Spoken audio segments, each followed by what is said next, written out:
So, you're my good friend, and there's so much I don't know about you, about your life. I mean, I know a lot about what we've read, what we've heard, but I like to hear it from you. Okay.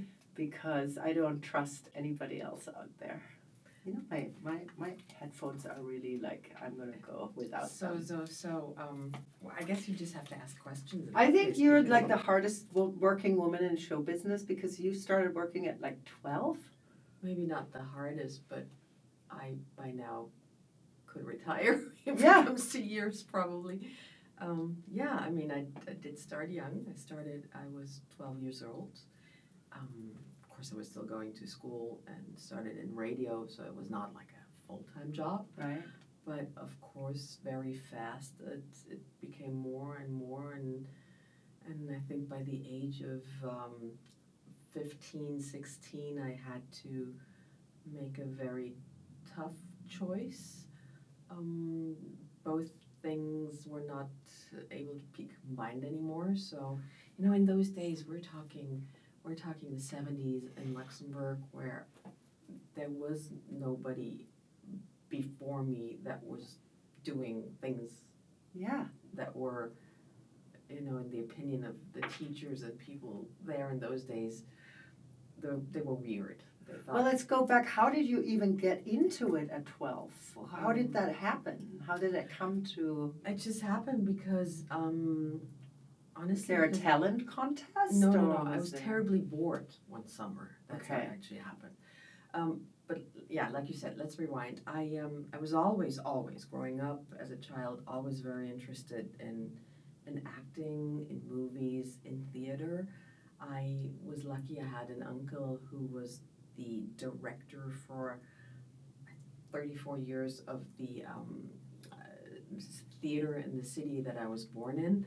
And so we did not have an ensemble, but it was a theater, a house where just, theater groups from other countries would come and perform there.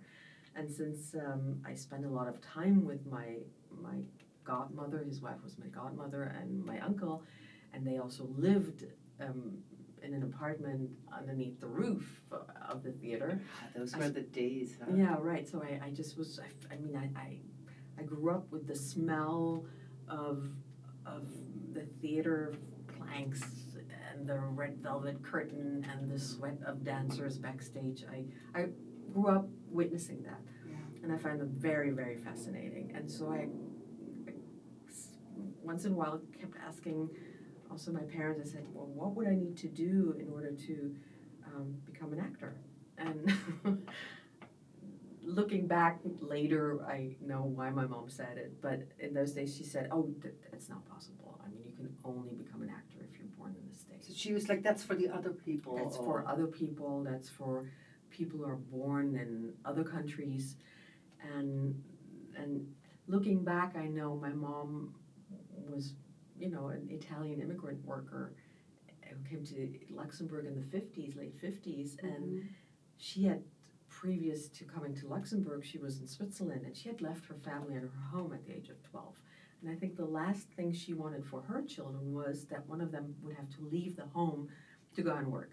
So she just made up and said, you can only become an actor if you're born in the States. So I remember sitting there going, shoot, that's not going to work out for me. I was not born in the States. And my mom just said, why don't you go to the conservatory and play music and learn the piano? So they enrolled me, but I was not very talented. I was not a musician. So I did my 5-6 years of music and Oh, you piano. did it though?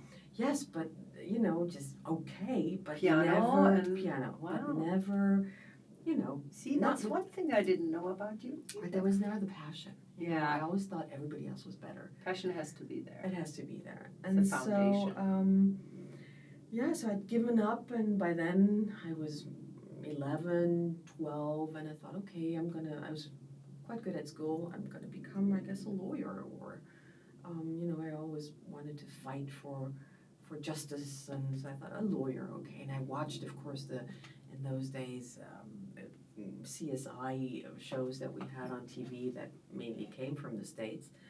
And I thought, okay, I'm going to become, I don't know if you remember Petruccelli. Yeah, Yeah, of course. Okay, I said, that's what I'll do when I grow up. And so I was 12, and my parents, we up to then we'd lived in an apartment in this little town called Bellevaux, Belis. And then my dad had built a house for us, and we moved from this little town to a real village. And it was just a complete culture shock for me. So it was, normally we would, during the summer months, school holidays, we'd go and visit my grandparents in Italy. My mom would pack us kids up, and we'd go for the whole duration of the summer. And then my dad would pick us up and bring us back to Luxembourg by car. We'd go and train. By train, he'd pick us up. That summer, since we had just moved and they were short on money, there was no summer holidays. My parents were, painting the house and doing this and that. And I just sat there in my new bedroom. And I had, when you do the first communion, you tend to get a watch, a radio, a record player. So I had a little radio, and I was sitting in my new room, didn't know any kids in the village, didn't feel like going out, thought, what am I doing here? I was a bit nervous because I had to, of course, switch schools too, which was the most inconvenient moment because it was for 6th grade, which in Luxembourg, after 6th grade, you pass a test and then you go to gymnasium, lycée. Like higher education. Higher education, right. So anyway, I'm playing around on the knob of my radio, and it catches my attention. There's a show where I hear in German language, where I hear a grown-up talk master, a radio talk host, interviewing young people. And most of them were German, I could tell by the accent, but one had a Luxembourgish accent. And I thought, now, how the hell did somebody from Luxembourg make it into a German radio show? And then we're just talking about what are the customs, in Luxembourg versus Germany, what do teenagers do here versus there. So I just listened to it, and then that was it. So he was interviewing them about that subject, about their age group and all of that. About the summer holidays, about the school system being different in Germany than it is in Luxembourg. And I thought, that's weird. How did that person get there? And then it turned out it was Radio Luxembourg. And so I thought, Radio Luxembourg. But was that broadcast in German? But they was, yeah. We had Radio Luxembourg in Luxembourgish language. There was WRTL, which was the hip private radio channel in those days, which was in English, British pop and all that. Late there was RTL France, Paris, but they were in France. Super and then there international. Was RTL German, but in Luxembourg. But I, in those days, didn't know that their headquarters were in Luxembourg. So I did ask... I guess a dinner table commented and said, I heard this show and how funny. And then my dad said, well, Radio Luxembourg is in Luxembourg, in the city. And I said, really, in the city? Okay. And I just kept that in the back of my head. But it was intriguing. And at one point I thought, well, if it's in the city, we have this huge phone book at home. Maybe I can look it up and maybe there's a phone number. So all this took me another 3-4 days to gather my courage. And then I did look it up, and red cheeks, I'm assuming, and I found a number to RTL Luxembourg. I thought, okay, so another days go by, and I called that number. What was your intention when you called them? My intention was I would like to see what a radio station looks from the inside. That was my intention. Just a little tour. Just, I'm bored, it's summer, and I found out you guys invite people in, and I would just be so interested what a radio looks like from the inside. It was just pulling you, attracting you. And so I called them, and I guess the first person who picked up was a Luxembourgish-speaking gentleman who turned later was like a main reception area there. And I don't know what I told him that I heard this. And he said, oh, stop, wait, I need to connect you to the German office. And so, wait in line, get connected. This was in 1977. Yes, 77. 1977. Jesus. Did you already have your taxes paid? Exactly. And no, those were the years, when we had the pens, and you were We'll get to those. You were either a Smokey or a Bay City Rollers fan. Oh, depending on yeah. that, you had the. Yeah. So anyway, they connected me, and there's this nice lady. Her name was Silly, who said, "Yeah, we rarely have people from Luxembourg calling." And actually, this whole program, is not really happening anymore because in Germany, the holidays are already over for the kids. So you inquired about what you heard on the radio? Yes, could I also come? Okay. And they said, well, we're not really doing this anymore, but gosh, yes, but rarely people call from Luxembourg. So let me find out. Hold on. And she comes back and she says, listen, we'll make an exception. Why don't you bring a friend and come next Thursday at 2 p.m. and then we'll let you in. And they would do an interview with you, or they would just show me around. It was more about a tour, showing me around. But it was the slot of that show that I also had heard was on Tuesdays and Thursdays at 2 p.m. So I did. I had to ask, my somebody to drive me. My mom was really. My mom, it sounds crazy because our country, Luxembourg, is very small. It's like 80 kilometers long and 60 wide, so everything is around the corner. But in those days, if you were from the south of the country, where I'm from, which is more the workers, how do you say, area, and you would want to go, you would never drive to the city.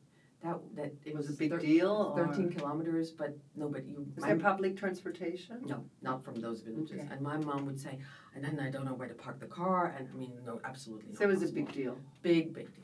So that's my grandmother, and my grandmother said, okay. She was kind of the funky grandmother. She said, yeah, I'll take you. So I asked a friend from my old school, would she come? She agreed, and then my grandmother, she said, oh, I know where RTL is. It's in the park.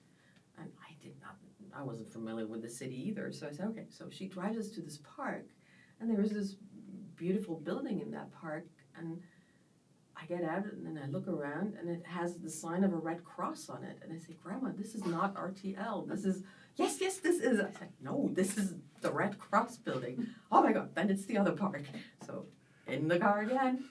She finally managed to get us to, so sweet. Yes, to the right park and the right building. And I will never forget, because we're sitting in LA now, I had a special sweatshirt that was so dear to me and that I cherished and was very careful not to get dirty or anything. UCLA. Those blue sweatshirts in those days? It was a big deal to I had the sweater with the V-neck sweater and we called it Ukla. Ukla, that's the one I'm talking about. I had the Ukla sweater on and a red shirt underneath. Later on, when I studied here, I thought, oh my God, look how things, come full circle. In those days, we didn't know. We had no idea what this even meant, yeah. So anyway, I think I should cut this a bit shorter now, right? No, you go for it. I love it. Yeah, they let us in. This nice lady showed us the building, showed us the various studios and the various departments, and then took us to the studio where this live show was on the air. And then the gentleman who was hosting that just said, come on in. We have some guests from Luxembourg. We had that last week. And since rarely people from here contact us, it's so nice to get to know the Luxembourgers a bit closer. So come on in, guys. And my friend Martine and myself sat there. He was just talking to us, so what do you do? And what's interesting is all, in Luxembourg, you guys speak all these different languages, and how wonderful that is. And we said, well, it's nothing really special for us because we grew up with such a small country. As soon as you forget to break your car, you need a different language. So anyway, we talked about it. It was good. It was fun. It was okay. And that was it. So we were ready to leave. And while we're exiting the studio, opening the studio door, exiting into the hallway, there was the door of an elevator right across from the studio door that opened up.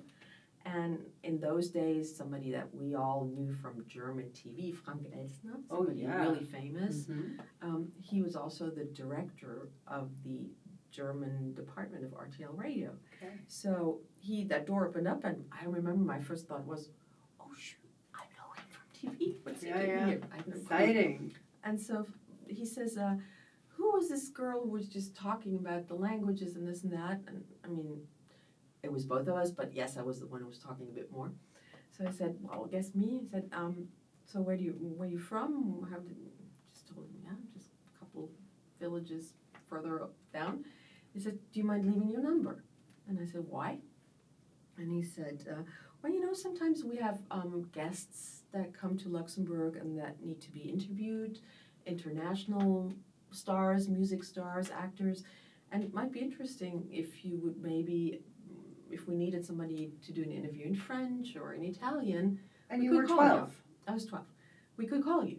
And I said, sure. I left, of course, the home number. There was no Did you cell phones. Did you take it serious, or did you No. think he's pulling my leg? No, or he I just wants thought to I'll be nice? give him my dad's phone number, Yeah. home phone number, and that's it.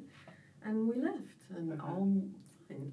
And 3 Wow, weeks but that's later, a big deal. I mean, you knew him from TV. He was a Yes. personality, and then he asks you to leave your number. I mean, I was, in a way, of course, I was excited, but on the other hand, I was so, how should I say? I don't know if naive is the right word, but so, okay, fine, Yeah. no bad, no. And I had seen what I wanted to see, Mhm. and You had no expectations, Nothing, nothing. You had no absolutely agenda. It was just like, absolutely. sure. Yeah, nice, friendly people. Yeah. And about 3 weeks later, the office called my parents and said that Pierre Brice, the actor who used to play the Winnetou, Karl May Winnetou, who He was gorgeous. originally from France, Uh-huh. was going to be there, and would I be interested for the youth program, of course, to interview him. He would probably really enjoy being interviewed, not in German, because he felt more comfortable, or would I be able to do a mix of that? Now, I was the biggest Winnetou fan. I had read all the Karl May books. I knew everything. Did you know that Karl May has never been to America? Isn't that the crazy? He's It is the the author of the craziest thing. Winnetou kind of series, and he's never been to I the read U.S. that. and it's all about Indians and cowboys. and Exactly. That to crazy. me was all this big Oh, wild, yeah. wild west. I mean, loved the books and the yes. movies too, because we're same generation. so- Absolutely. And so I said, my dad was a funny guy. He said, as long as she's not missing school, if she wants to do it, sure, fine. And and so they agreed that somebody would drop me off, but then somebody could not drop me off because my mom was working and my dad as well. So they sent a car to pick me up from school. They picked me up at school and took me to the studio, and there was Winnetou. And I interviewed him. Did they give you questions Nothing. to interview him, or Nothing. did they give you free? Completely free. Since this was also for like a youth program or a children's program, I guess they were interested in. So they wanted to have The it on young- that level, on that so level. the audience could connect with. They would probably have asked the same questions. I guess. And so Were you nervous? I did it. You know what? Yes and no. Mm-hmm. Because then I was the topic, I felt so at home. Mm-hmm. That Because it was your thing. It was You were just a for me. fan. It was like, oh my God, how great! I actually get to ask him things. Things questions that I had while I was reading the books, and so I did that, and it was really nice. And he was a perfect gentleman, and I went home again. They dropped me off at home. Did they pay you? And no, there was never. Oh, okay. Later on, 2 years later, but then I already had my own show twice a week. My dad said, listen, these guys are richer than us. Could you maybe pay gas money? Because this whole driving back and forth, I don't go to work 12 hours a day, but my dad was a truck driver. Can they maybe pitch in a bit with gas money? And it never occurred to me that I should get paid for something like that. I thought, It was more an honor. it was an honor. Yeah. It was interesting. Yeah. I felt like, and I remember what I really thought was really fascinated me was that actually grown-up people were interested in what I was asking and saying. Yeah. Because, you probably grew up in a different family than me, but my family, they were so busy to make a living and so busy to just make ends meet. There was no time to, well, what is your worry? What are you, and mostly I was always told, you ask too many questions and you're too young to have those thoughts, and go and read a book, like that. So suddenly I was in. But maybe that's where you were so curious, I and think that you that's where had the hunger because you came from. yeah. Absolutely. Yeah, and that is the real beginning. So once they had put that interview on the air, people started apparently calling, reacting, who is she, where is she from, what is this? And then Frank Elstner, who I mentioned before, offered me my own show. And since in those After days, that one interview. Yeah. And then after I had my own show at the age of 14. See, he saw your It's crazy, talent right? by listening Yeah. to that. Because Pretty if you're crazy. inquisitive and you have the right questions, and Yeah, and that's how it all started. so From he then- discovered you basically. Oh yeah, he did. Absolutely, he did. Clearly. He did. I mean, sometimes I wonder, something like that today would probably not be possible anymore, because there's an industry behind it. There's, in those days it was pure, and especially also this situation that RTL was called the pirate radio station. It was the first private radio, it was not state radio that like we. Which was knew common back then, yeah. Back It was then very in Germany, there was no such thing as private, and there were no rules in terms of, nobody ever wondered, why is this 12-year-old working? Who's taking care of her? Is there somebody watching the hours? It's like sometimes that didn't exist. It did not exist. But also that it's beautiful because there was so much more innocence in it, Yeah. and it was not like somebody had a stage mom that molded their Right. child to you must go into show Right, business. absolutely That not. was not the case. So Absolutely not. so he must have got a sense of your natural talent, and then there's also this thing being at the right place at the right time. I totally believe in that. Right? That you can't. I don't think you can plan. You could have planned. I mean, it, imagine you wouldn't have gone to that studio. Maybe that wouldn't have happened. It's crazy, It's always isn't it? that fate that the things, when the stars align, yeah. and then still you don't know. Could have been a nice detour, and then gotten me back to. Oh, I'm sorry, like this. Gotten me back to becoming, I don't know, a lawyer or whatever. But it just, I guess, was meant to be. I don't know. So when they offered you your own show, what did they kind of define what it would be like? Is it the same format, more like interviewing? That was my first show was called Hits von der Schulbank, which means hits from the school bench or from the school. So what the concept was that since we were based in Luxembourg, but we were airing for Germany. So all of us that worked there were very popular in Germany. So German school classes would send me a list of their 8 favorite songs. They would determine amongst each other in class. Then they would write me little comments about their different various teachers, and then just things that they were interested in. And at the end, I would have the school class speaker on the phone live. So pretty much my show was just introducing, and this is the very personal hit parade from the class to be in Köln, Bocklemünd, just like that. And Jochen is telling me, oh my God, my so-and-so teacher is wonderful, but Mrs. So-and-so, we would love for you to, give her the message that she could be, stuff like that. Okay. And it became so popular.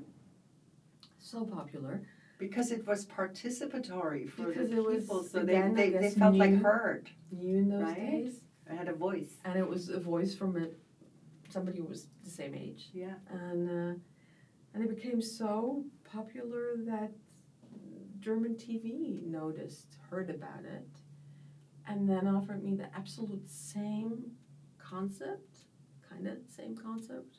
It was then a bit changed for German state TV, and that of course then became a big deal Because So what age were you at this point? 15. Because So the radio show in Luxembourg went on for a few years, basically. for 2 years, Uh-huh. and then I was already off to Munich, and And that's where the TV show happened? and that's Munich at ZDF. There was disco, and then there was me with Music Box after that. So. So what was Music Box like? Music Box again was. I in a way was the very first VJ. So you were an on MC? Yeah, I would interview, and since Would there be live guests on the shows? Oh yeah. Since I had,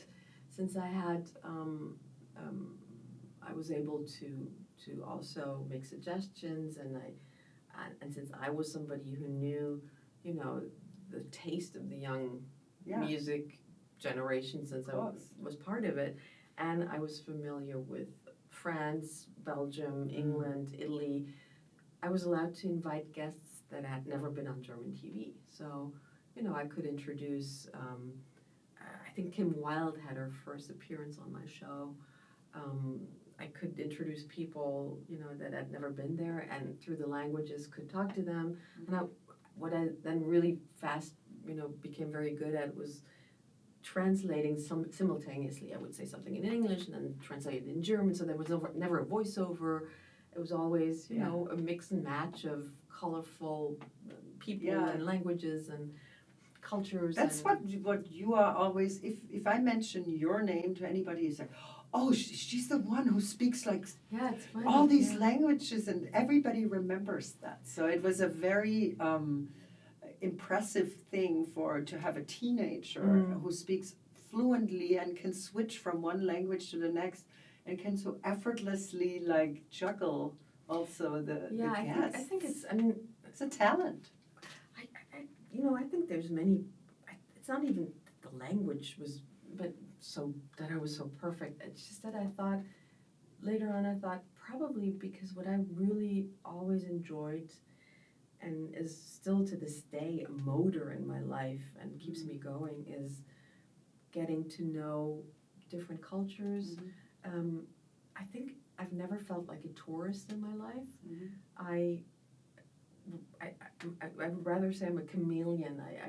I'm somewhere, and if I'm in Italy, after a while I think my body language changes because then I speak a bit more like the Romans, or I dress differently, not consciously, but when I'm in Paris, and I think that is what made it special. I can relate to that. You too, right? Because I've traveled a lot my whole life, and when I'm in Paris, I'm a Parisian. Right. You're never a tourist, right? You're never I can totally relate to that. Those people that we sometimes, even though it's not nice to say, but we kind of smile at, that no matter where they are, they have their white socks in their Birkenstocks, and they have the camera around the neck and the little pouch with the passport and the money. That's something, would never happen to us. Never. I think it's also something when you can feel your way into the environment, and you have traveled, you've been outside of your country from a very early age. I have too, not on a professional level, but traveling with my parents. And I think that if you are interested in different cultures, you just absorb it like a sponge, and you want to know how do they feel, and in France, you go to the bakery and get your baguette in the morning and your croissants, and you do the things that people do there, and you kind of observe how they roll, Absolutely. Yeah. So that was the beginning, and then of course. So that was a Music Box. Yeah. How many years did that go? I never stayed very long in one place. Was it because there was a new offer, a new opportunity? Yeah, it's funny. Yes, you can look at it that way, from that angle, or I always got nervous when I felt like, I still to this day, when I feel like I'm repeating myself, I get very uncomfortable. And then when it becomes a routine? Then I have to change something, or then I start questioning myself, thinking, am I still alert, awake?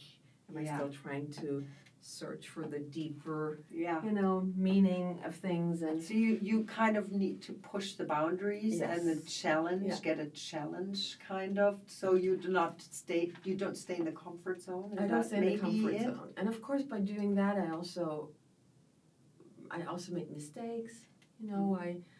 I was really popular at the age of 16, and then I could have just gone on like that and said, life is good. I was making money. Unfortunately, what I was saying before, I had to leave school. Mhm. I was What really- age? 16. It was a really tough decision because we got sidetracked there because my teachers in Luxembourg and the head of the school, they couldn't deal with somebody that was different. And they said, this is too, you're just disturbing the routine here, and why don't you go do your stuff, and when you're done, you come back. Oh, so it was not like mandatory that you go to school until a certain age? They Until just 16 accept is you? yeah. Okay. But I wanted to finish school. Yeah. I wanted to, Were you sad about that? Very, that you very couldn't do sad. both? I was so sad, but I was of course dependent on their support in terms of, kind of sometimes letting me write a test, maybe not on the day that it was happening, but maybe 2 days later because I was on a show, and they were just absolutely not willing to help out there, and I was really sad because I was really good at school and I loved going to school, and they just told me, you go, get these crazy things out of your head, and then you come And back. continue then your And then academic. of course, I'm the kind of person who said, okay, I'll never come back crying, but just watch me. I didn't finish school, so at 16 then But you went to the School of Life, so that's I know, but sometimes different subjects going on there. That's like true. Math and. It's true. But they should teach you a bit more about life at school. I agree. Honestly. I agree. Like life skills. Life skills, Yeah. really. And People- so, then I had my first movie offer.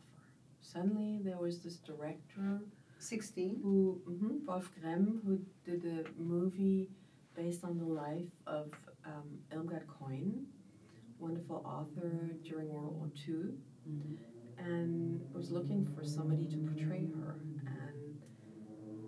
And I was invited to come for casting, and I did that and got the role. And so suddenly I was, in a different direction, and I was still very naive. I'd never done that.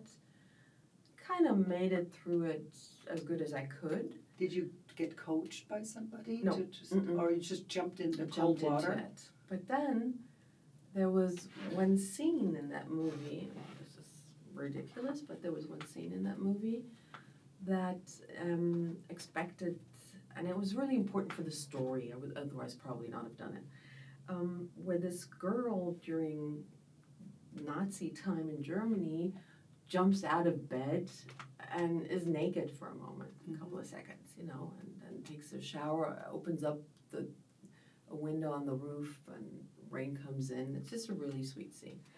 And I did not, okay, not that I thought I love doing this. This is really comfortable. No, of course not. But you understood But I that understood, and the director was really good at explaining, and I thought, yeah, this is fine, But then when that movie came out, since I was the, how do you call that, the poster child for, Yes, you were. the young, Yeah. that was not compatible anymore. So, which is crazy. Did you get criticism for I got tons of the criticism. nudity or in this film? Although it was a classy, And kind although it was a role, Yeah. it wasn't Désirée. of course. And also it was not like a cheesy movie. It was No, a very absolutely not. serious kind of thing. So But it led to the fact that I was let go from the network for my shows. It was Interesting. not compatible as, this. So at the age of 16, I had already had a great career and no job Great. anymore. you had a radio career from 12 to A 15. radio, TV career, something movie, years, and suddenly I had nothing. TV show, your own TV show, and then you were acting in a movie, in a feature film. Mhm. Hello. Yeah, but then suddenly it all came crashing down. Oh. Suddenly I had no plan anymore. And how to kind of handle that at the and age that was of hard. 16? Were your parents present when you were, like, for example, shooting? Was your mom with you on set, or No. did you? No, No. my mom, I had a younger brother who in those days was also very sick and needed the full attention of my parents, and my parents worked hard. And no, my mom would visit, you know, we would organize for her to be able to come a couple of days. I was shooting in Berlin in those days. But no, I was pretty much... Would the production give you, like, somebody to look after you, or in those no? days, no. Not? No. Mm-mm. So you were on your own? Yeah. And then I started... So courageous. Then I started to rebel. And there was another movie, which became, unfortunately, or fortunately, no, whatever, I decided to make peace with it. Very, very, very successful. But What was the movie? The Fan. The Fan. You know, they showed it here I on know. Mm-hmm. at the Quentin Tarantino Theater on Beverly Right. Boulevard. I saw your name on the marquee, and I'm like, Yeah. this must be a cult movie if it's a cult showing in movie. It that has theater. become a cult movie, but I have to watch it. no, I don't think so. No? This was the story of a young girl who was a groupie of a rock star, and who stalked him, and up to the day where she manages to meet him and stands in front of him, and now comes the point that I like to really stress, and then in the script, out of faints. And then there comes this crazy dream where she has an affair with him, she lives with him, and then he rejects her, and it goes as far as she kills him and chops him up and eats him. But all this was a crazy, crazy dream. And then she wakes up again. No And- wonder and she's- Quentin Tarantino showed There you this go. film. And I, because they had so hard tried to push me into the sweet Désirée and the sweet girl with the pigtails and the 5 languages. And on the other hand, I had witnessed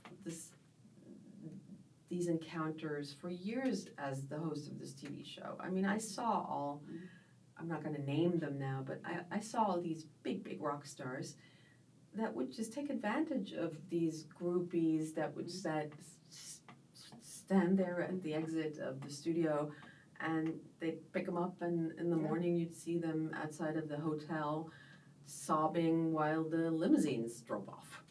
So I thought, this is actually really interesting. It's a story that needs to be told in a way. But the movie didn't turn out that way.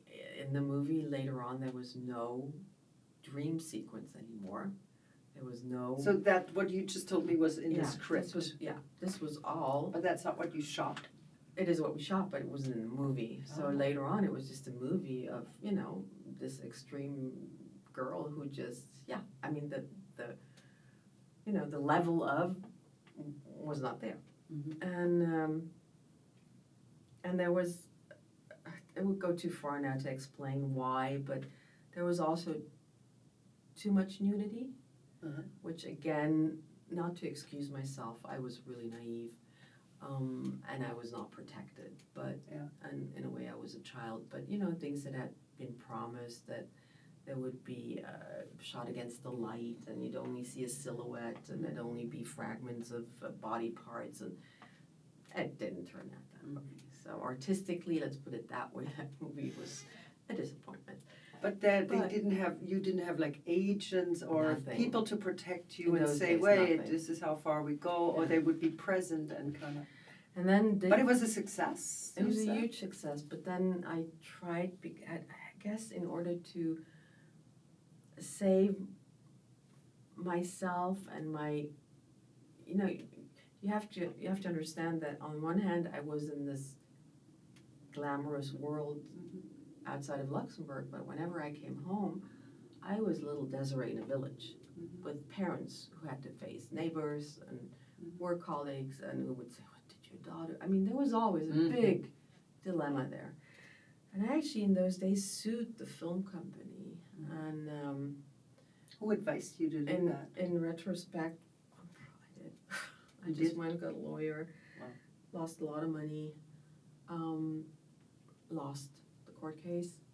And actually what I did was only push that movie even more. I got such huge publicity because of it. So anyway, it was a huge success. But then that was for me a moment where all hell broke loose in the press.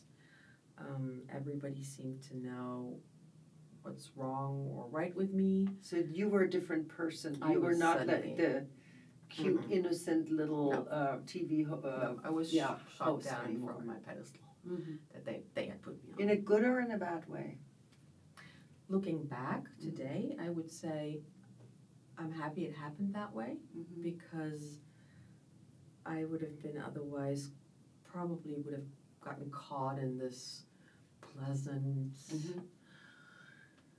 There was So no- again, it pushed you out of the comfort zone. exactly it was Yeah. you Or know, into a new adventure. it pushed a me new path. more towards what I was really looking for and fighting for, maybe still subconsciously in those days. But Mm-hmm. yeah, and so I will never forget, I sat in a movie theater in Berlin and I watched the movie Fame. Mm-hmm. And I had no clue how my life was going to go on. And I watched that movie and I thought, wow, this is the feeling I am looking for. Coming back to what as a child, you know, Mm-hmm. this is exactly the feeling that I'm looking for. I want to go there. And since I was a bit persona non grata in those days there, I thought, okay, nobody's going to miss me. And I packed my bags and decided on the spot there, I will now move to New York. And so I packed my bags, I went to New York. Wait, and but did you do some research? of course not. And your parents, you were 16 They still? said, yeah, well, I was 17 by then. 17. 17, but I was still a minor. Did they have to give you permission to, No. when you bought your own ticket? I bought my and- ticket. I remember for $99 via Reykjavik those days with Icelandair, and And you knew nobody there. nobody. So what was your plan? My plan was I booked a room at a YMCA Upper Uh-huh. West Side, and my plan was the next morning to go to the High School of Performing Arts Uh-huh. and to go to school there. You wanted to do the Fame thing, Yeah. like that in the movie. wanted like to you wanted to learn to have your dance tribe, your Dance around Columbus Circle. yeah. Oh my God. So anyway, and I did exactly that. But That's unbelievable. I ended up at the door of the High School of Performing Arts, and this very nice lady said, "Sweetheart, you can't come to school here." I said, "Why not?" And she said, "Well, you're not an American citizen." Mhm. And I said, "What?" She said, "Well, your parents are not. This is a high school." Mhm. And I didn't know what. I said, "What do you Of mean it's a high school?"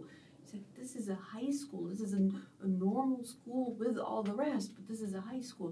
Your parents are not taxpayer in this country." So my whole dream collapsed right there.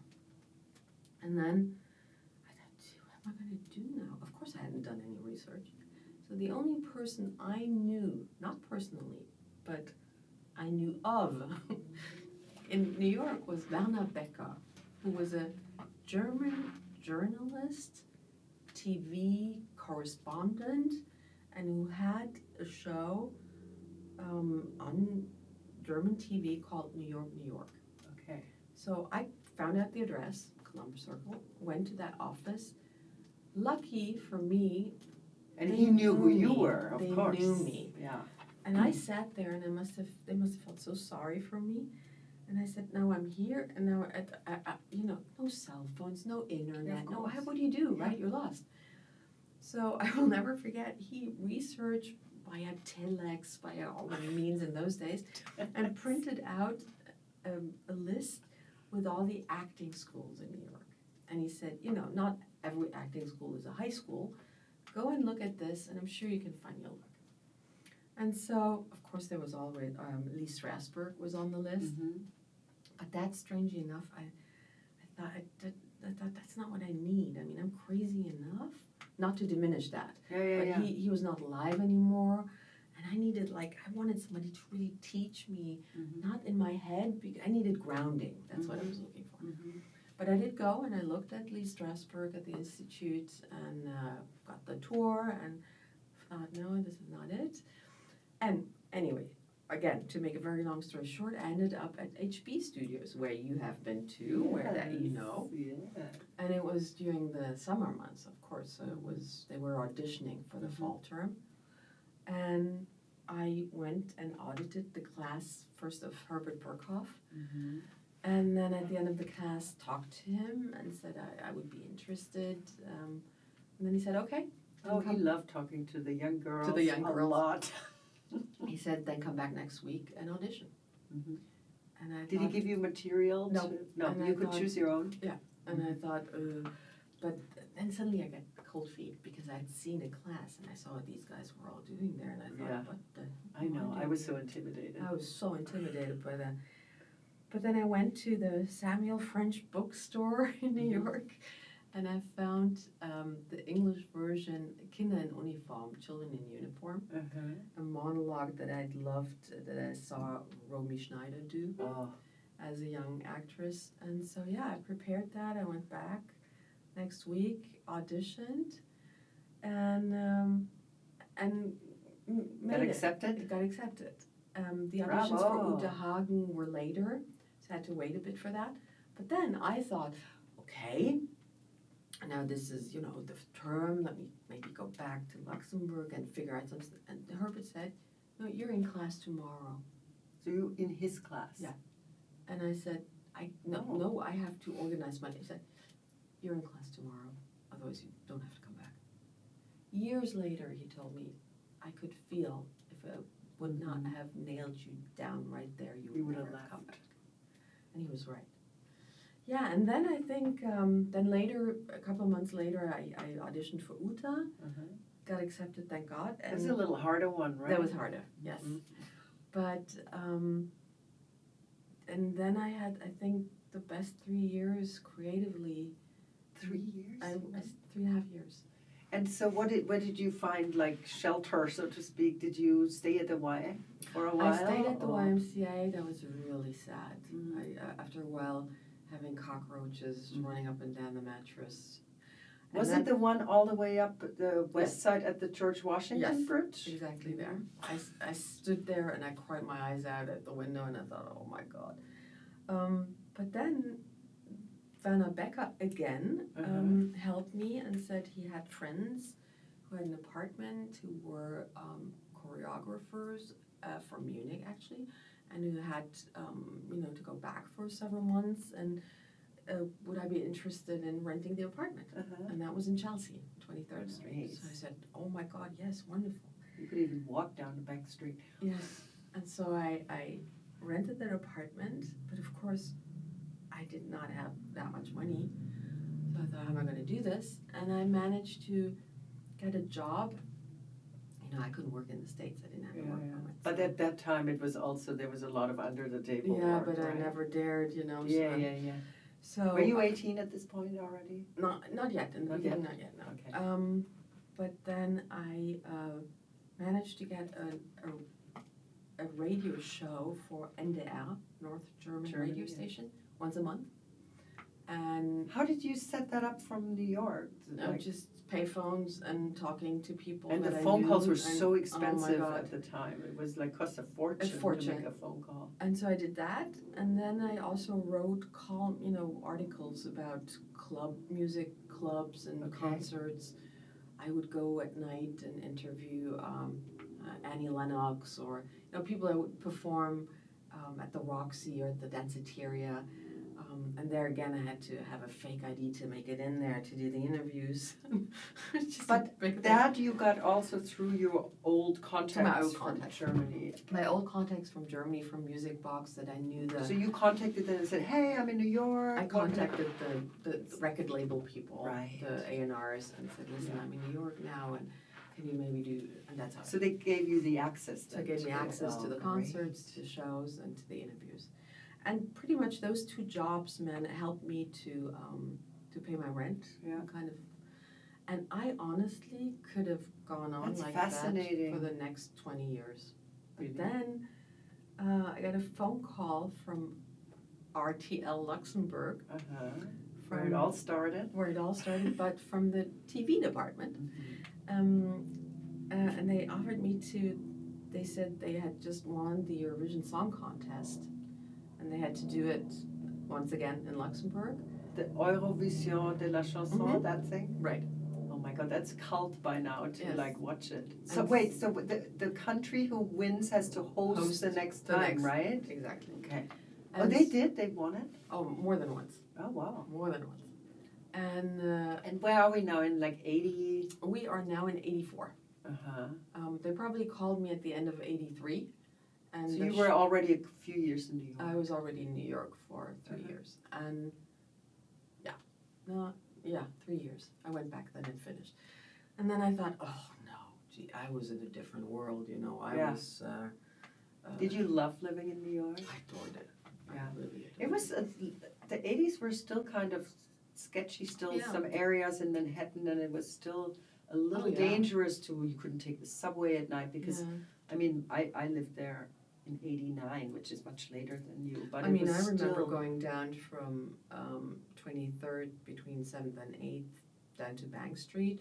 I mean, you'd cross the street several times, you know, to just go unnoticed. And but we had kind of a built-in Radar. security radar, Yeah. I feel like. I always had, somebody had once told me, put $20 in your upper pocket here, and if somebody just comes and wants something, just give away $20 and run. And I always had $20 up there. Mm-hmm.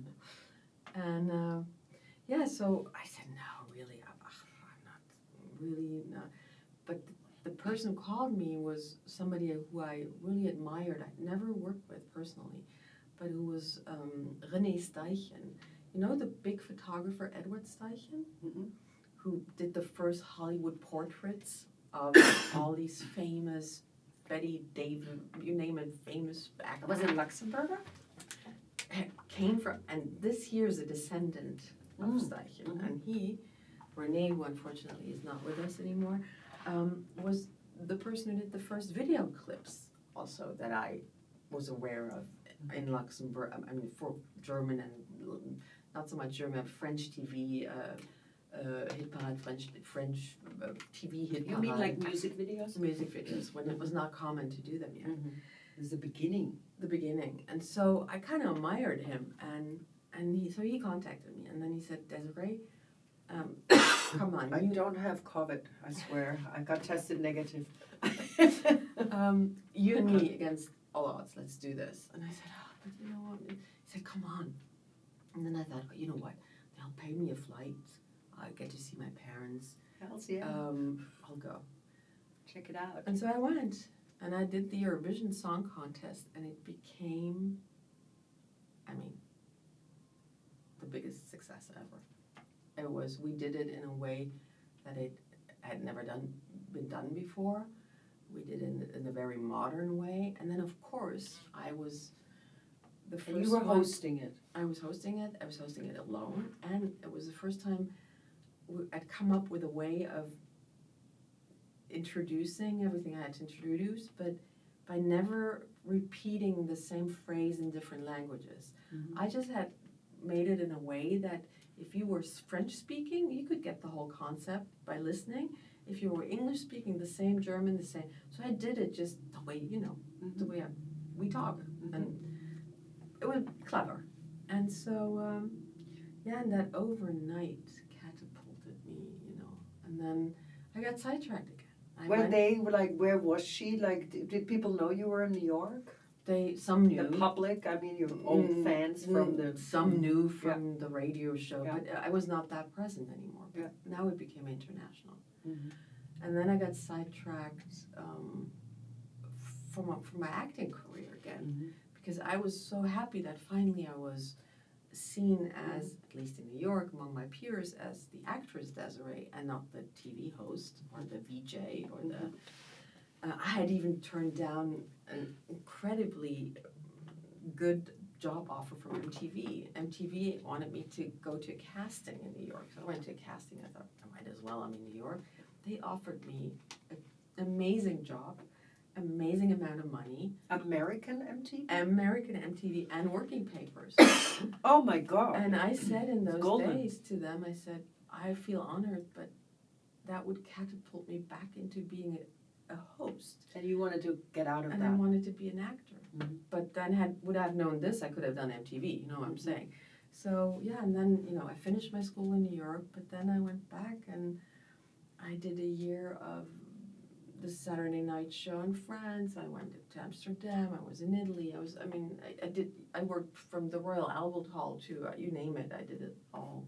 And what were you doing then? Like, so this came all out of the Eurovision hosting, Yeah. but were those, like, was this a format that it was one format No, that no, no, brought no. you, or was Just it like single? The French, for example, wanted Individual me to things. host their Saturday. So they just bought you in. They bought me in, okay. and I would host their shows. So you were the host, basically. Exactly. This I like, always we want her, we have a show, we need her because she really, I mean, you are such I a felt a bit like a natural fire at that. hydrant. I've seen you host a few things. It's just, everybody I know too that knows that we're friends, they say, you must, my mom, she always said, you must tell Désirée. I mean, I know Sweet. nobody better. Like, it's so, you feel so warm and welcome, and you are all inclusive that you have that. Well, what I like is being a host. I Yes. always said, and that's why, if you look at TV, I can only judge now German TV because that's where I'm more familiar with what's going on.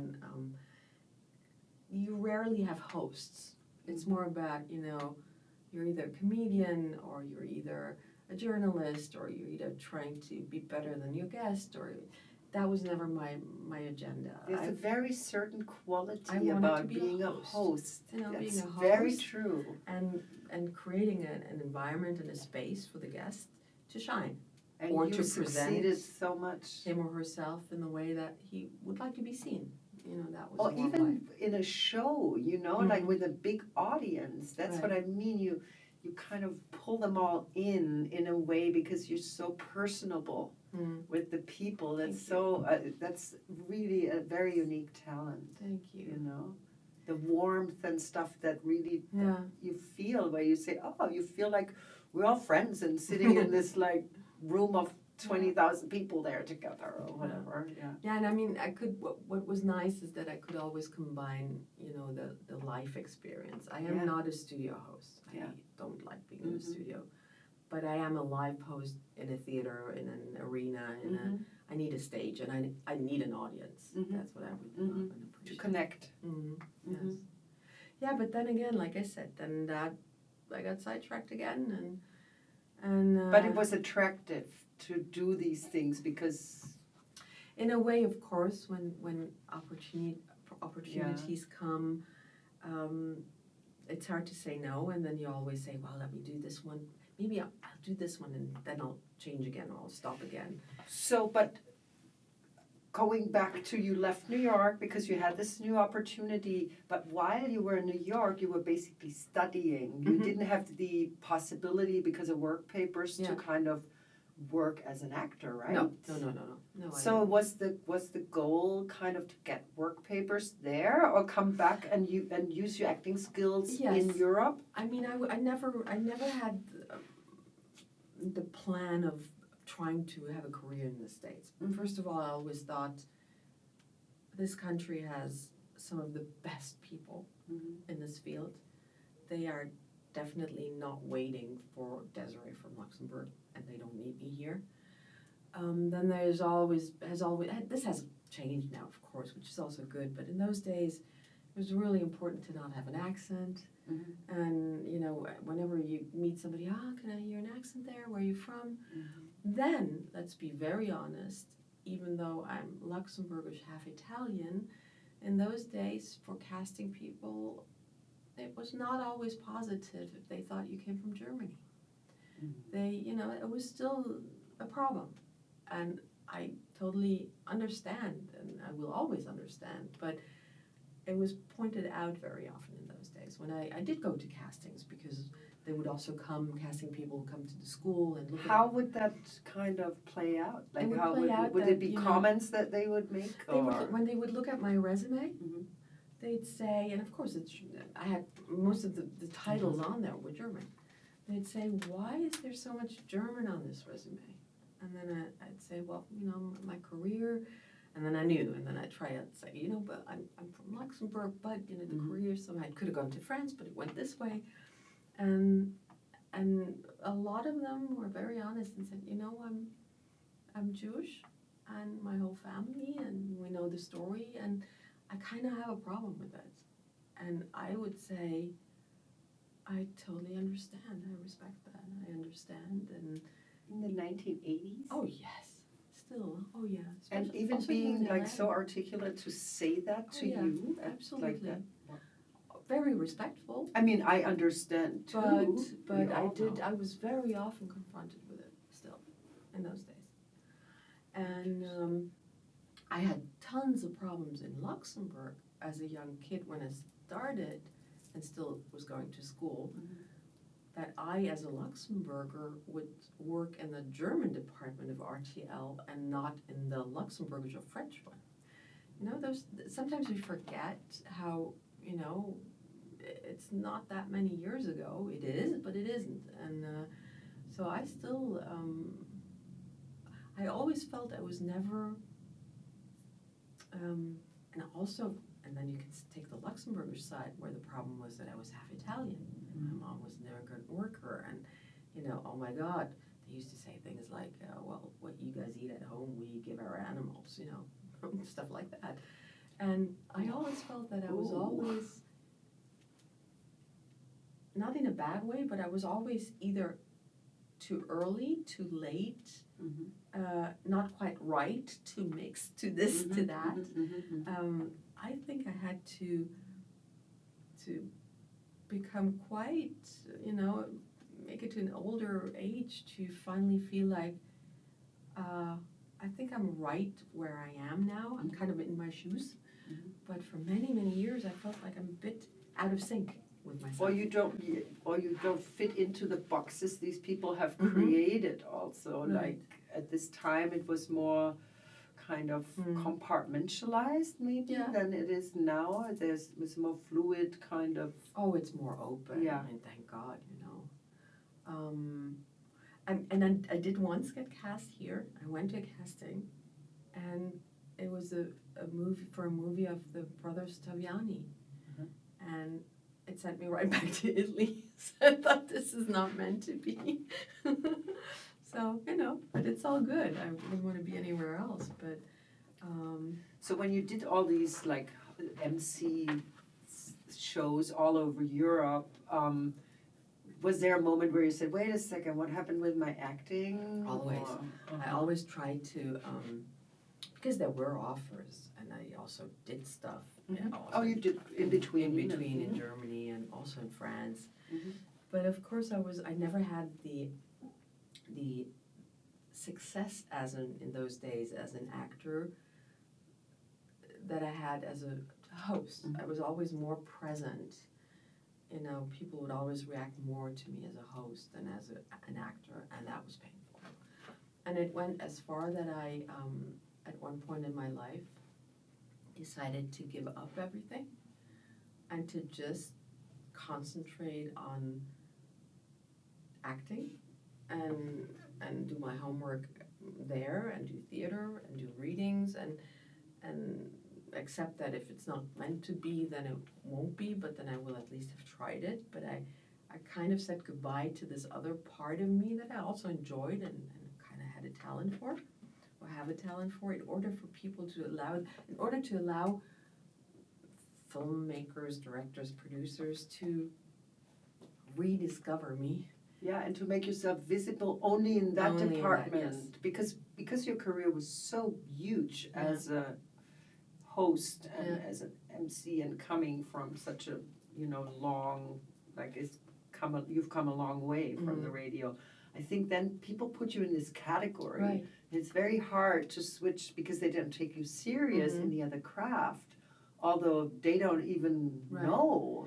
It's not even necessarily about what you do, but it's the image.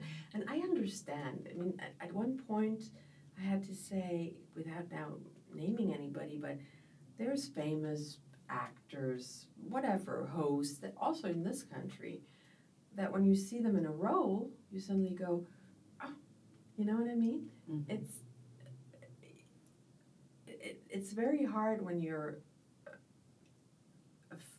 Even with an actor, like let's say you see Adam Sandler as a comedian and all of a sudden he does That's what I Uncut mean. Gems and you go, Yeah. whoa, he's really good in a drama too. you know. need to really have a good role in order to be able to hide behind it, so that it's about the persona you're playing, Mhm. but it gives you the chance to stay behind it. Mhm. And when people then accept that, then I think you're on the right track. Mhm. But then again, there's no rule. Yeah, and nowadays everybody does everything. You can be a singer and then you become a clothing designer and an actor all of a sudden, and it's okay. You know.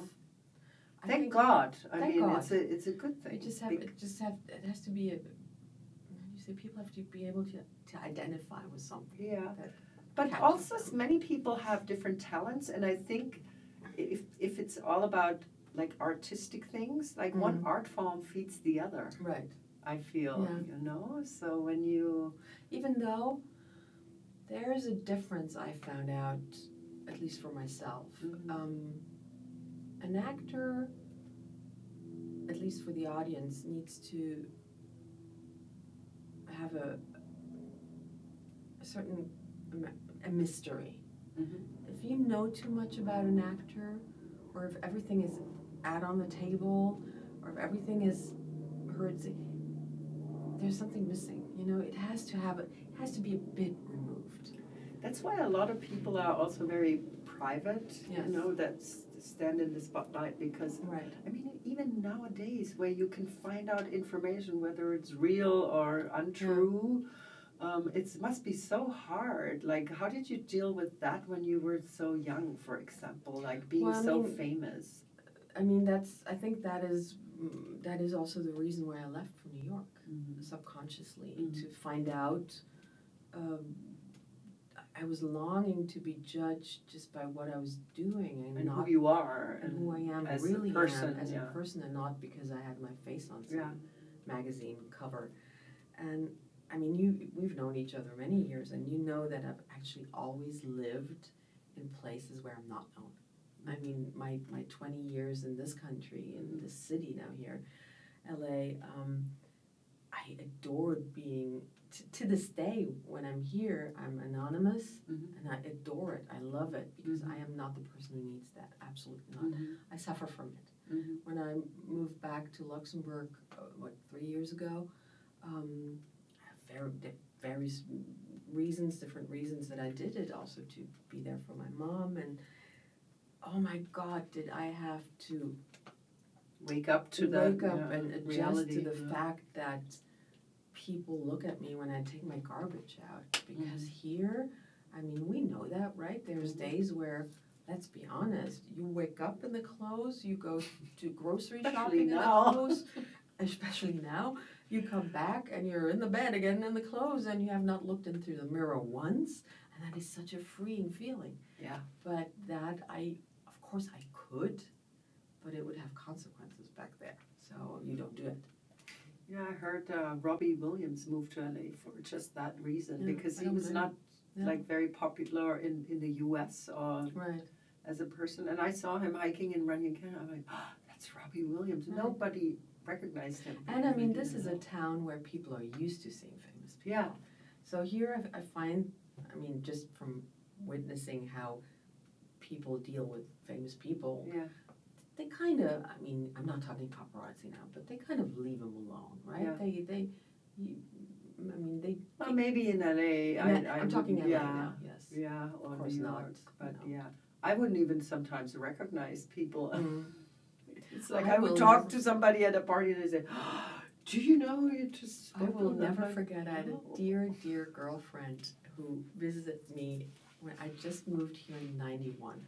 And Rebecca was visiting me from Europe. It's so funny. And she said, oh my God, it was so weird when I was telling people in Europe that I was going, to LA, and then they asked me where, and then I said, well, Hollywood, Beverly Hills, and I thought, oh my God. And anyway, and then it was before Christmas holidays, and so we went shopping, and I swear to God, on the first day that she was here, at a restaurant, she saw Tom Cruise and in a shoe store, Kevin Costner, the first day. She said, Two okay. good sightings. She said, I cannot tell anybody this because they will think I need to be put into an institution because what are the chances, right? So I mean, here we're just used to it. Yeah. But for people that don't live in cities like LA, it is It seems like it's far away, from reality. Hey, they're all normal people. Of course. They take their stuff to the cleaners and their car to get filled up. Yeah, and now you're here stuck with the COVID-19 crisis, and it's kind of like semi-living here again. Oh God. How long have you been here now? Just visiting your kids? I actually came to visit my kids for 10 days. And it's been before I was supposed to go and start shooting, which would have taken me all the way right to Christmas. Which has all been cancelled, Which then pretty much. Got all cancelled. And you know what? Of course, this pandemic is terrible. Yeah. And please don't misunderstand me. It's something, people die, people get sick, the economy this is terrible. Yeah. But if I take the bad out of it, just the fact that we all, but now talking about myself, we're in a way forced to slow down. Go within a little bit too. Exactly. I personally, when I look at that side of it, have tremendously, in a way, benefited and enjoyed these past 10 weeks. Mm-hmm. It's 10 weeks by now, I think. Because I did catch myself, asking myself questions and am I living the rhythm that I do want to live? Is this really how I want to go on? We reflect more. We had time to reflect, Mm-hmm. and really also, I think, in the face of mortality, of seeing it could be me, it could be me, it could be anybody. My dear ones, yes. Anybody. It's like you really reflect and think about what's really important. And also the responsibility. Suddenly we all have to kind of, watch out for each other and respect each other and use measures to do that. Yeah. And I think something like that in a way, was important. Of course, this hit really bad, and I don't think we're anywhere close to being out of it. I hope we all stay responsible. Yeah.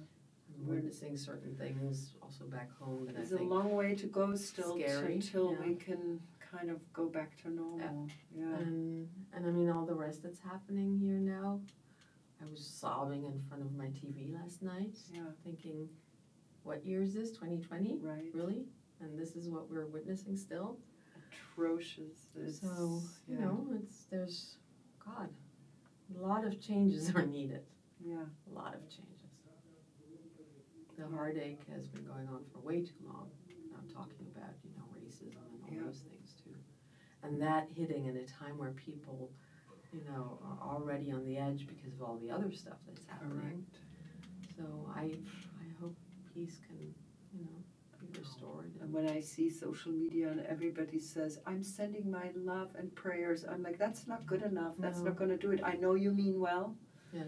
But we all have to take action. Yes. And I've been calling, into the representatives and asking for justice. There's this guy, Sean King, who's a real big justice activist that I've been following, that has a call to action that you can follow, which is great. And because there's also a walk tomorrow here. Yeah. Right? And it's about us, white people who need to kind of support that community as well, because it's just unbelievable that we're really in bad. 2020 and this is still happening. Yeah. Crazy. Yeah, so, it's interesting is the wrong word. It's challenging times, and times where I think, hopefully we will, in a couple of months, years, I don't know how long this will be with us now, this general situation of, hopefully we can make something good out of it, learn something good out of it.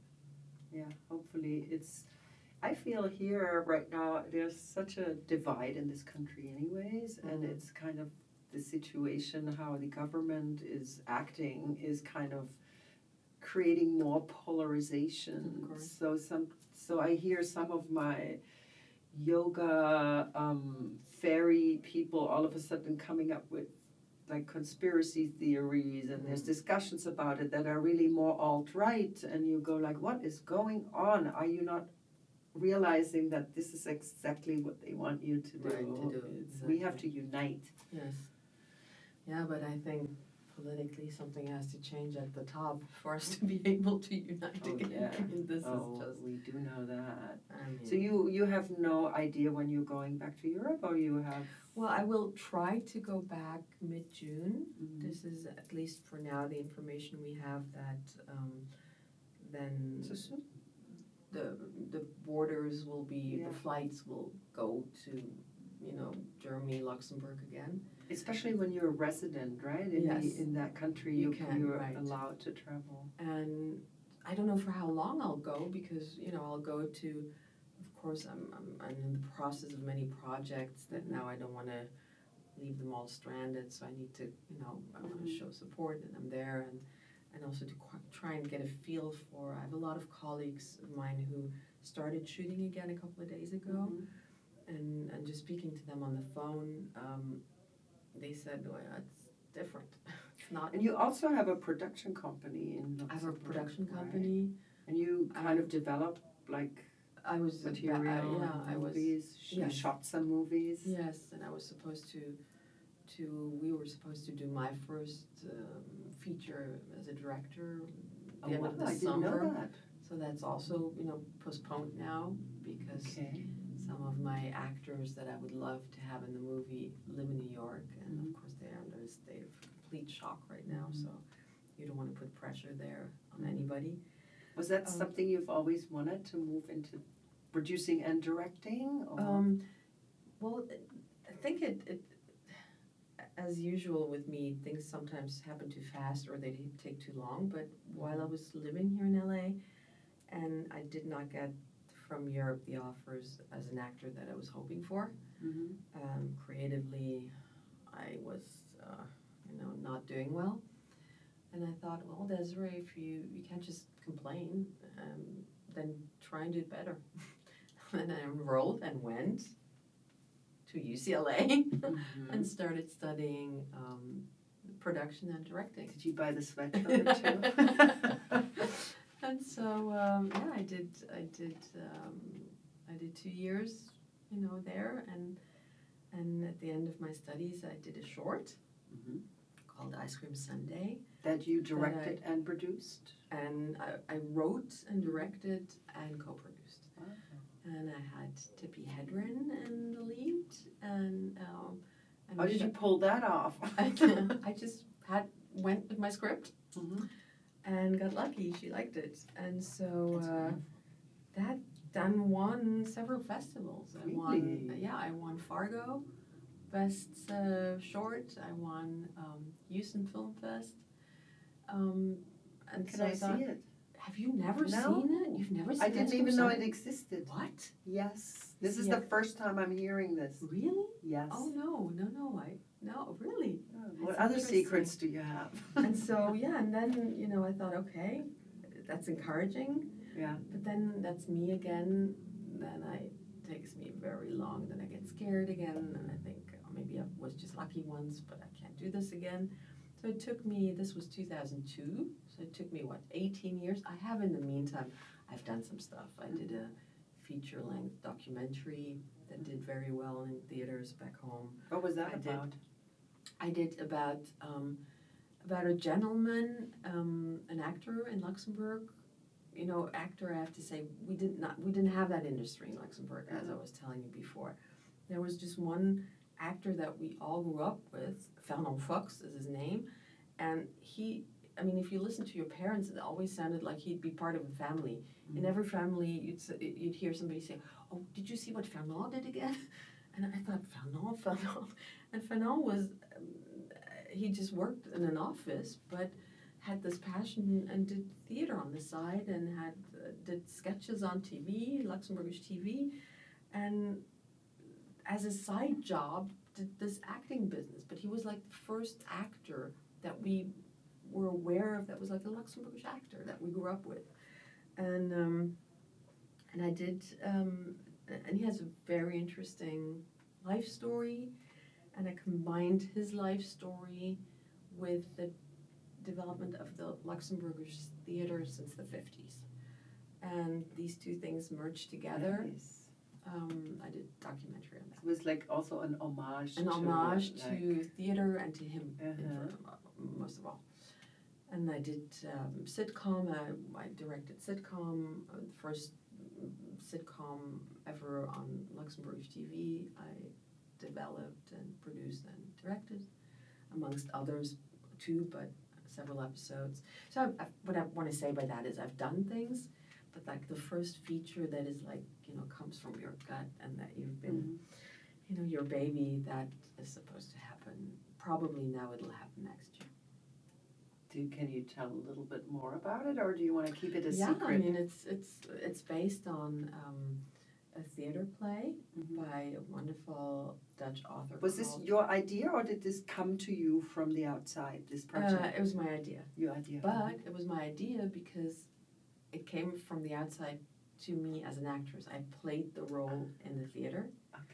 And completely was amazed by the quality of the work and the writing.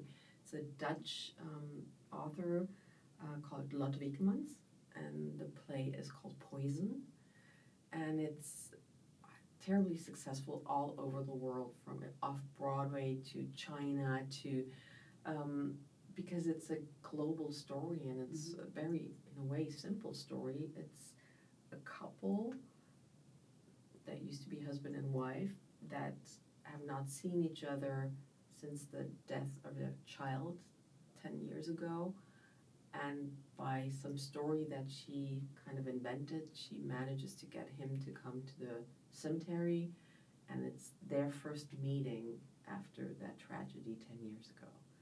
But it is so brilliantly written that as a reader, it's a story about there is no right way or wrong way to grieve. The one who leaves is not grieving less than the one who stays. The person who lingers and gets stuck in the misery and is the victim is not necessarily in bigger pain than the other person who gives life a new chance. And there's never blame. And whenever you as a reader think, oh my God, she is the one, and then something comes and you go, oh no, he is, and at the end you see there's no right, no wrong.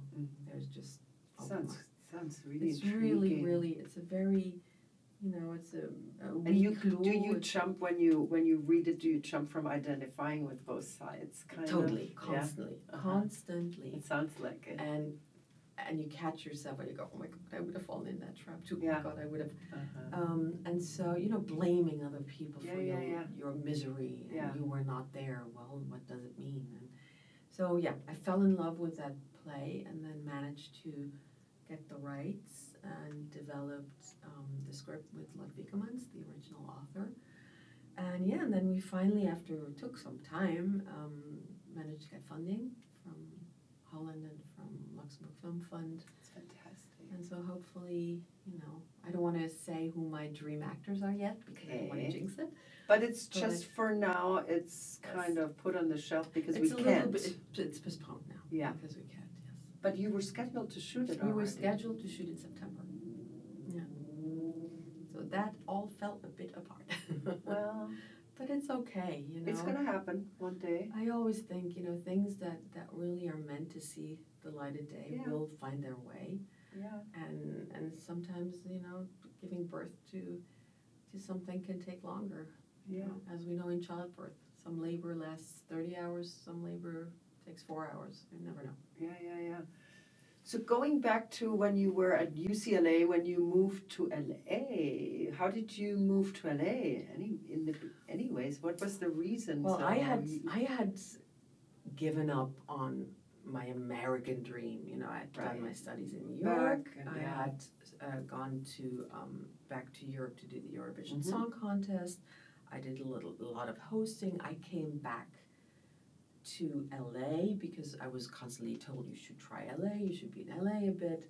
So I was in LA for about not quite a year, 10 months, and I lived out in The boonies. Gura. Today that's all club. In those days that sounded like I'm in a different Country. I did try the auditioning process.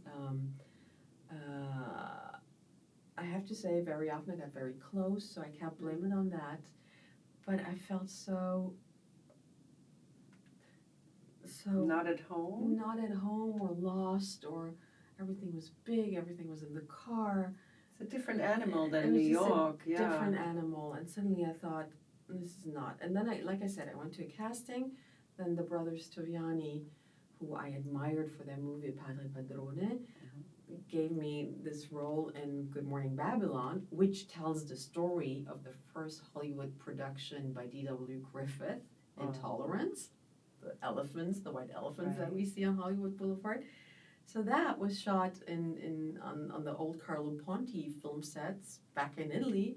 So here I was in Italy again. Fantastic. And so I thought, you know what, this is it now. America, I'm forever thankful. I would probably not be in this business anymore without my acting school in New York, without the people that inspired me from here. But this is it, I'm in Europe. So I was fine. And then I met my first husband, and Harold, who was a film composer, who is a film composer / in the meantime many other things, but in those days was a film composer. In Europe. In Europe. And I moved to Austria, where he's from, and we were really happy there. But then he had the offer to come to the States, which was always his dream, and to do some music here for a director that we knew from Europe but lived here. Oh, the Austrian guy? Robert Dornhelm. Right. And he was already here, Dornhelm. He was already here, and so Harold just really had this, wish of giving it a try. And in those days I thought, oh, really? We'd just gotten cozy and comfortable. But then I thought, I had the chance, and there's nothing worse than regretting something. And you know how it feels when you have that pull. Yeah. So I said, you know what, it's easier for me to go back and forth. Why don't we move to LA? And I by then had contracts with networks and stuff, and I said, I can fly back and forth. It's not a problem. We'll just live here. He can try, and then I was convinced in a couple of years, max, at the moment when we have kids, we'll go back to Europe. That was always a deal we had. Yeah, little did I know, but we came here, and I went back and forth, and Harold hung in there, and you were still doing whichever, I was hosting and movies, whatever came, whatever all this stuff, And so, and then we had our first child, our son Lennon, and we still didn't go back. And Harold, in the meantime, was, starting to have first successes here, and then I was always gone shooting, and then we had our second child, our daughter Luca, and by then, we had two different lives. Harold was completely at home here, and managed to find a creative family here, and managed to and I think he really loves it here, and he was just at home here. And me, who was always in between continents, had the problem. I almost didn't dare telling people when I was here, because I knew the second question would be, leaving again. When are you leaving again? And then I'd say, in 2 weeks. So I had no life there, really. I had no life here. I had my children, which were my rock. I would take them with me when they were small. But I got a bit lost in between the borders. When you travel so much for work, it's really, you lose the grounding. I did that for a while in my spot jobs, and I was literally home for 4 days and then going again. And people stopped inviting me to things because they said, oh, she's not here anyways. Here. Let's not invite her, she's not here. Yeah. And and so I got a bit lost there, and then unfortunately our marriage fell apart. But then of course I thought there was a moment where I thought, okay, then maybe now is the time for me to say goodbye here and move back and take my kids, and then I thought, you know what, if I have the possibility to make this work and allow my children to have their dad and their mom in the same city, I think as a mother I felt that was my duty. So I tried to make it work, you know. And also their lives was here, and their friends. Their friends were here, little you still, know, and I thought, not no, you know, pulling that out of here. So I tried to make it work, and that's pretty much what I did till 3 years ago. And 3 years ago, the reason why I then moved back was because my daughter was at NYU, my son had gone to college in Boston, had come back then. They're both grown-ups now. And then, you know, the business has also changed. I'm older, so it's not that easy anymore. So I thought, if I don't do this now, I need to support myself. So if I don't do this now, it'll be a problem, because then I'm in LA, I don't have work, and I need to make money, and I need to have a life. And so I moved back. But did you do the production company in Luxembourg already Parallel from here? Like, yeah. While you were going back and forth? I was always trying to. So you had a little bit of a foot in. A little bit of something here and there. So I was never lazy. I mean, I always had I did my theater. Doesn't sound plays. like. I did my homework.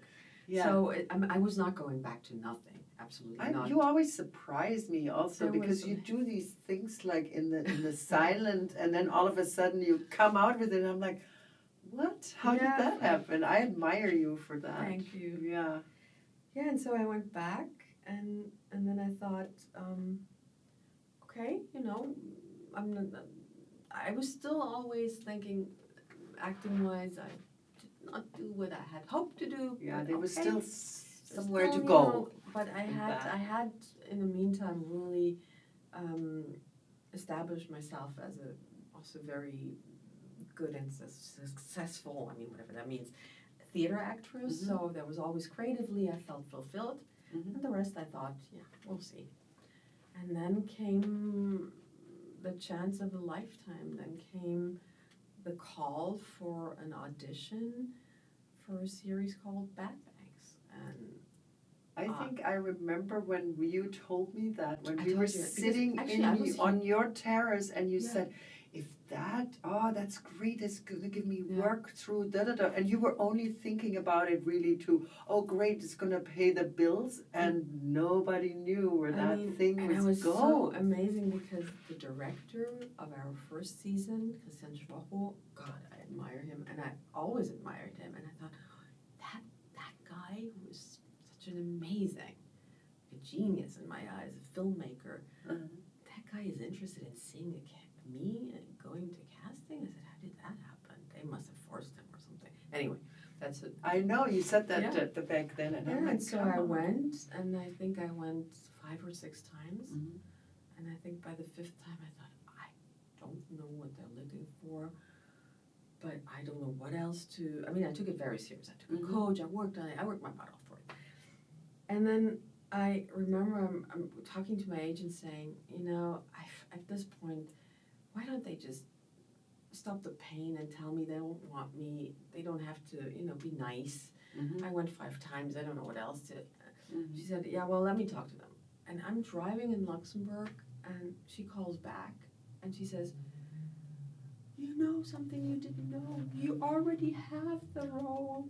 And I'm going, what? I had to really stop the car. I went and I stopped at a bus station, at a bus stop. Yeah. And I started crying. It's like all the tension that came out. I cried my eyes out. I sobbed. I couldn't believe it. And so I had the role. And then I knew.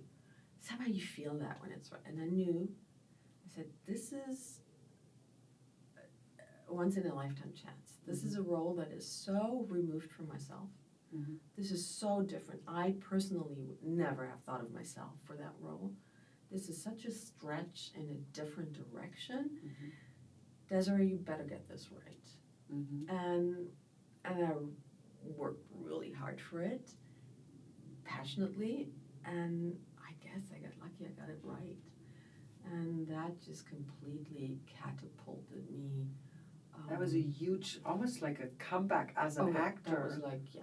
And you won the Grimme Preis for this, which is won the highest acting prize in Germany. Yeah, and I still today, I mean, it's what, 2-3 years ago, and I thank you. We had the second season that also went. Yeah. But what I want to say by that is that director was the director I was always dreaming of. It needed that one person that was willing to see me with different eyes or rediscover me. You couldn't discover me. I'd been there too long. You know, it's like, oh, her again. But to see me in a different light. And and I mean, ever since, out in you. Ever since I pinch myself. I go, wow. The most amazing thing is I did not want to prove anything to anybody. I'm not about that. Really, it's not what I'm interested in. But I wanted to prove it to myself. I was just going to say that. That's I always as you always have. I always thought, Désirée, are you overestimating yourself? And then at one point I thought, maybe you're not that good. Just look at yourself. Be honest to yourself. Maybe you are wishing for something that will never happen because you don't have it in yourself. But that's negative self-talk, pushing yourself down, So you had to kind of throw away these limiting beliefs. Right. Yeah. And now it's just, now it's, oh my God, it's a gift. I can, and I'm saying this by trying to be the most humble person and full of gratuity and gratitude, not gratuity, gratitude, and there comes the accent, gratitude and humbleness and thankfulness. I get to choose and I am at peace, let's put it that way. I am at peace. The little Désirée who from Luxembourg looked up the phone number of RTL and suddenly had to take, 50 years, no, not quite, 40 years of detours and back and dead ends and reverse and back foot, this and that. Which were also great times, but this is what you wanted. But this is what I wanted, and now I can just. It's like reaching. It's like climbing Mount Everest, kind of. You took that photo up there, and Yeah, and life is, I have my children. I think it was the absolute right decision to allow them to live here because creatively, they both definitely belong here. This is the city and the country that gives them the opportunity to write and do the music that they have inside of themselves. Funny, they're both musicians. They're both musicians. Nobody went into acting. No, thank God in a way, because then I never wanted them to have to compete with something that their mother had done at one point. Although that can also happen in music, It can also happen in music, yeah. But they are in different fields than their dad musically. Yeah, true. So, and and now, I mean, LA will always be a big love story for me. LA, I adore LA. Sometimes it is a love-hate relationship. Yeah, but I think we all have that a little bit. We all have that, but the city also forces you to look into the mirror, and face your demons and your fears. And I mean, I don't think there's another place that I at least know of or have been in or at that where you can be as lonely as you can be. And that can be so tough. Oh my goodness, yes. Sunny, tough city, you know, like it feels, when you come visit, it goes, it's so easy going. And then once you live here, you go, that's a different story. Right. Very true. So, I think by now, I think we always grow up thinking you have to make decisions and choose one or the other. I think the greatest gift is when you have both opportunities and not compare the worlds, because they can't be compared. It is different worlds. If you take Europe and you take this country here, it is different worlds. But if you can kind of have the best of both worlds, then it's like being bi-coastal here. It's like a little bit of New York, a little bit of it. That's a gift. I miss Europe, for example.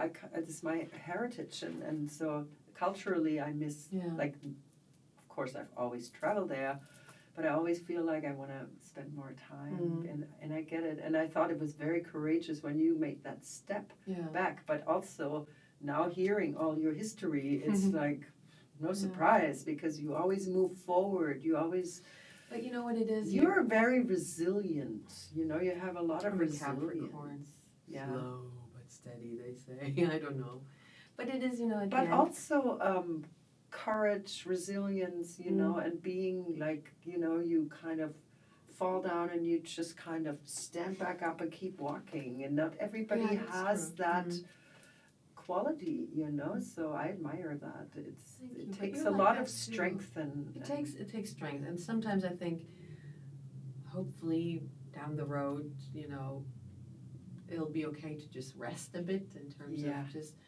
But then that's just probably what keeps me alive, also creatively. Mm-hmm. If I get too comfortable, I don't think I would like myself that much. Yeah.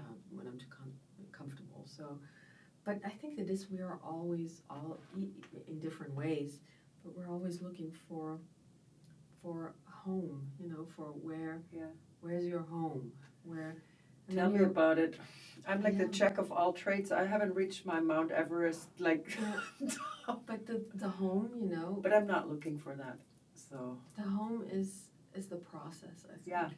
I think we have to find the home within ourselves. But what you said, for example, with like the comfort zone and I'm too comfortable, I need to move out there, and that's really what it is. Like the magic happens outside of that comfort zone. Yes, absolutely. And the fear that holds us back is kind of the enemy. Like once you replace that fear with love and you just kind of go out of that zone into the open, I think that's where the magic happens. Absolutely. Would you have not moved back? Would you have not exposed yourself again? Maybe there wouldn't have been that opportunity and you wouldn't have had that amazing experience. And it's an experience just for yourself, that you can be at peace with what you, I think that's the biggest thing. You have to forgive yourself. Yeah. All the things you did that you, looking back, should maybe not have done in your opinion, or just forgiveness towards yourself. Forgiveness is key for everything, for letting go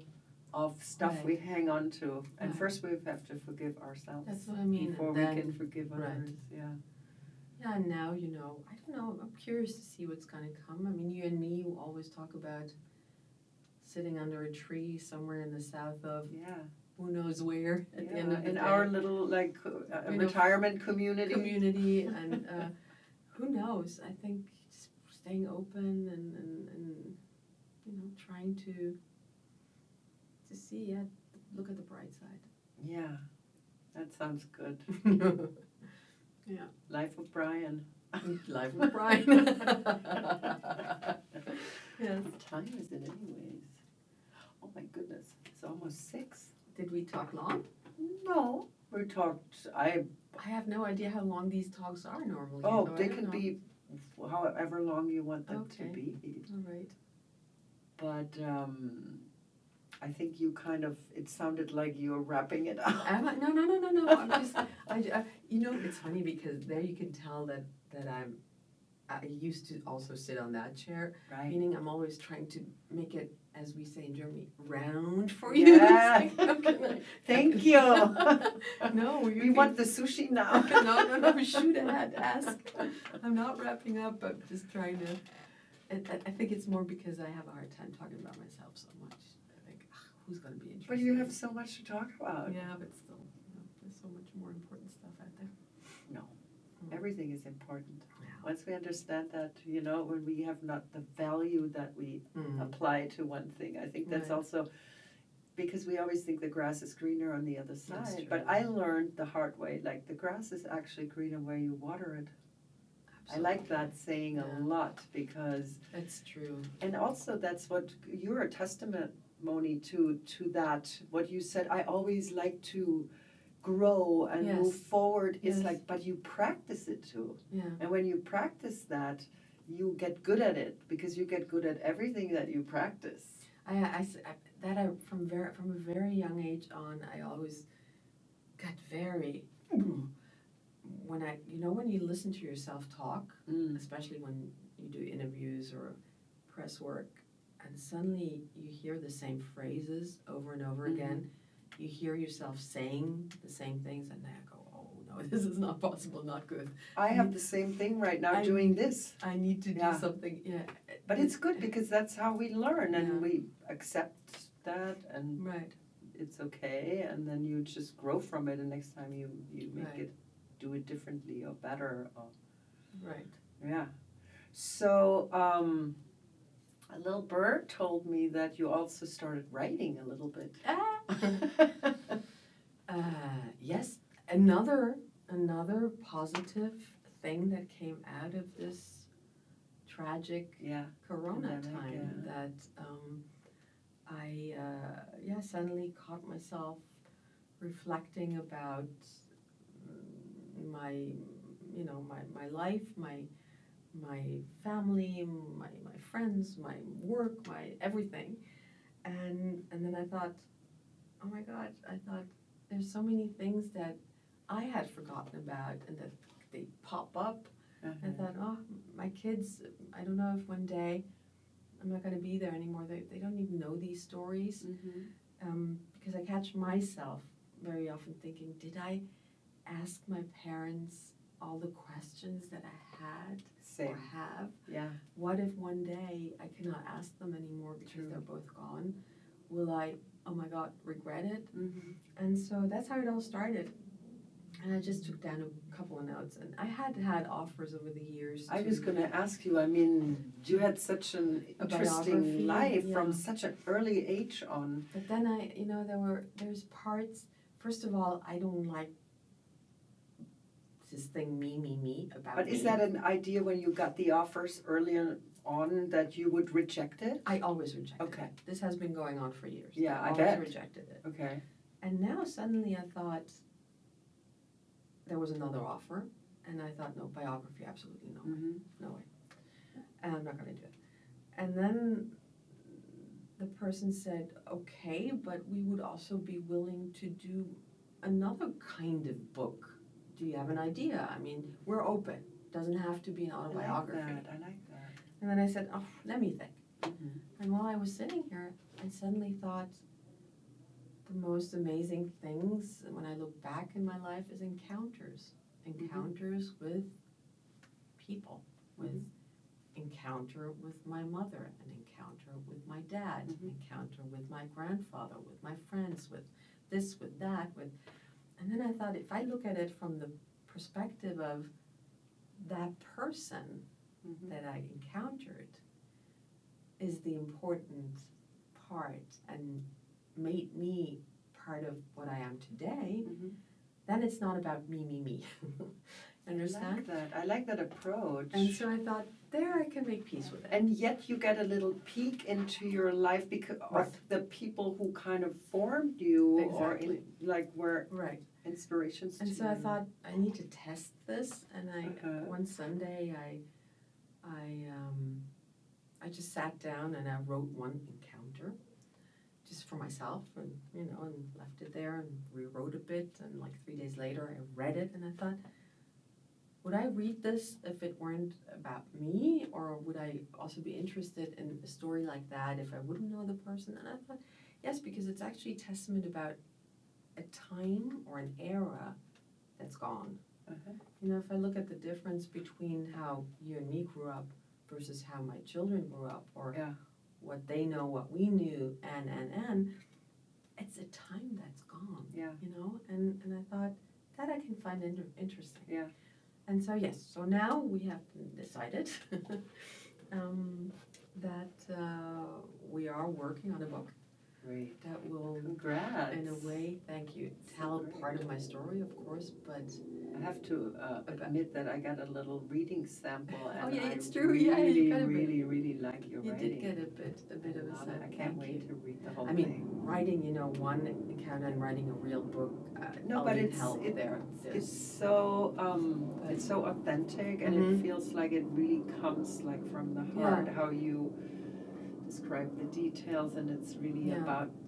You can feel your way into it as a reader, and that's already to me a success. When I feel something really deeply when I read. Nice coming from you, because remember, I always am the one who tells you, whether it's only a post that I read of yours, how talented a writer you are, I think. No, I always tell you that, remember? I know you do, but so thank you. I have a hard time Yeah, you're accepting that. both.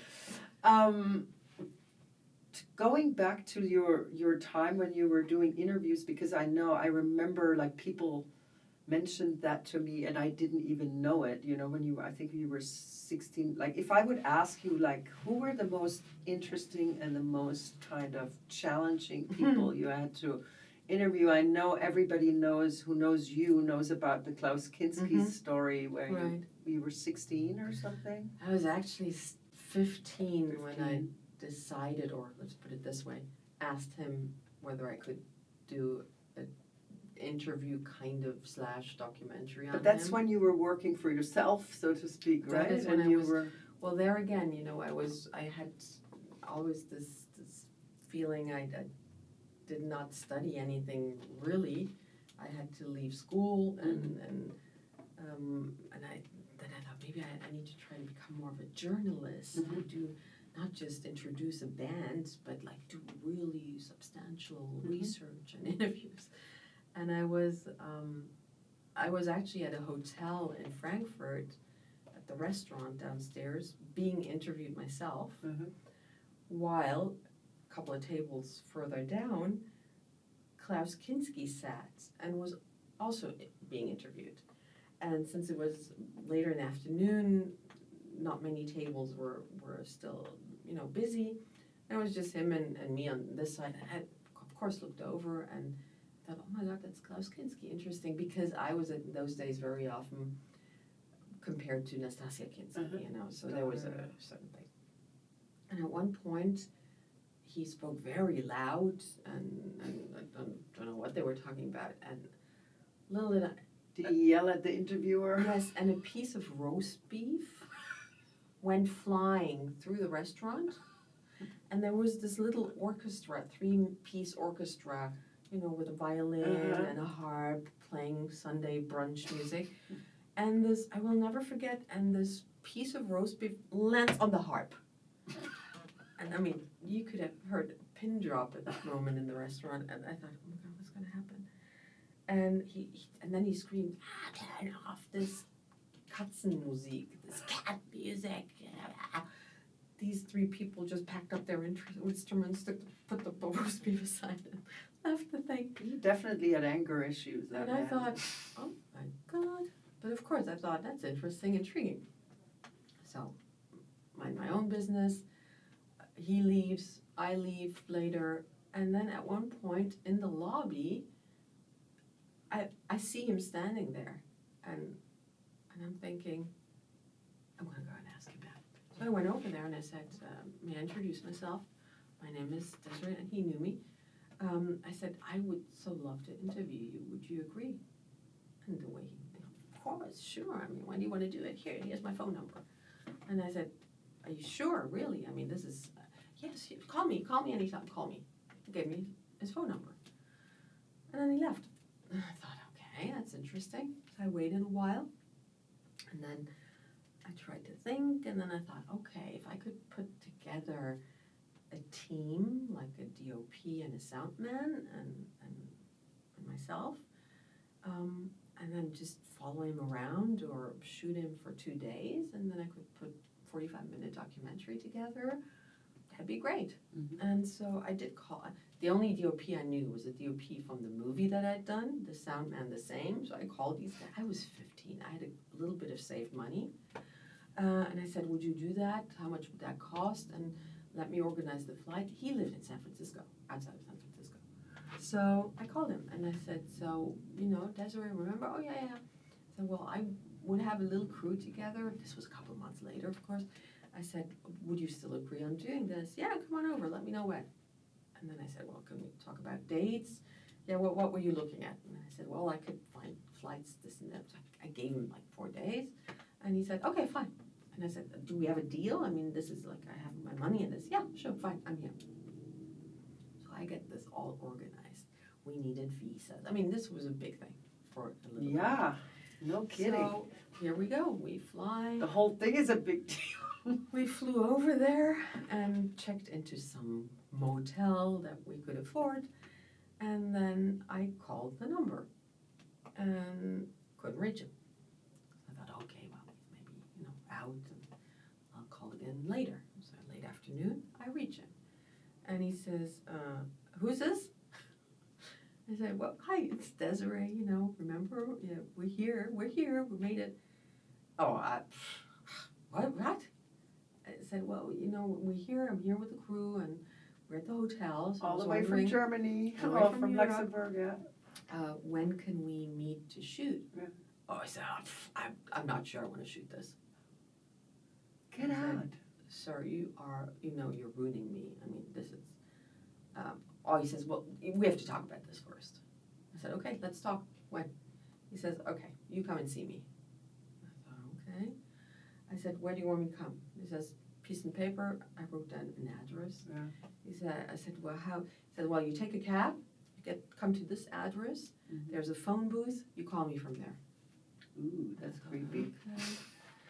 So then it was becoming evening, So I tell my 2 crew members, I say, listen, this is the address I'm going to. I leave a copy with you. Oh, good. I'm supposed to call from the phone booth.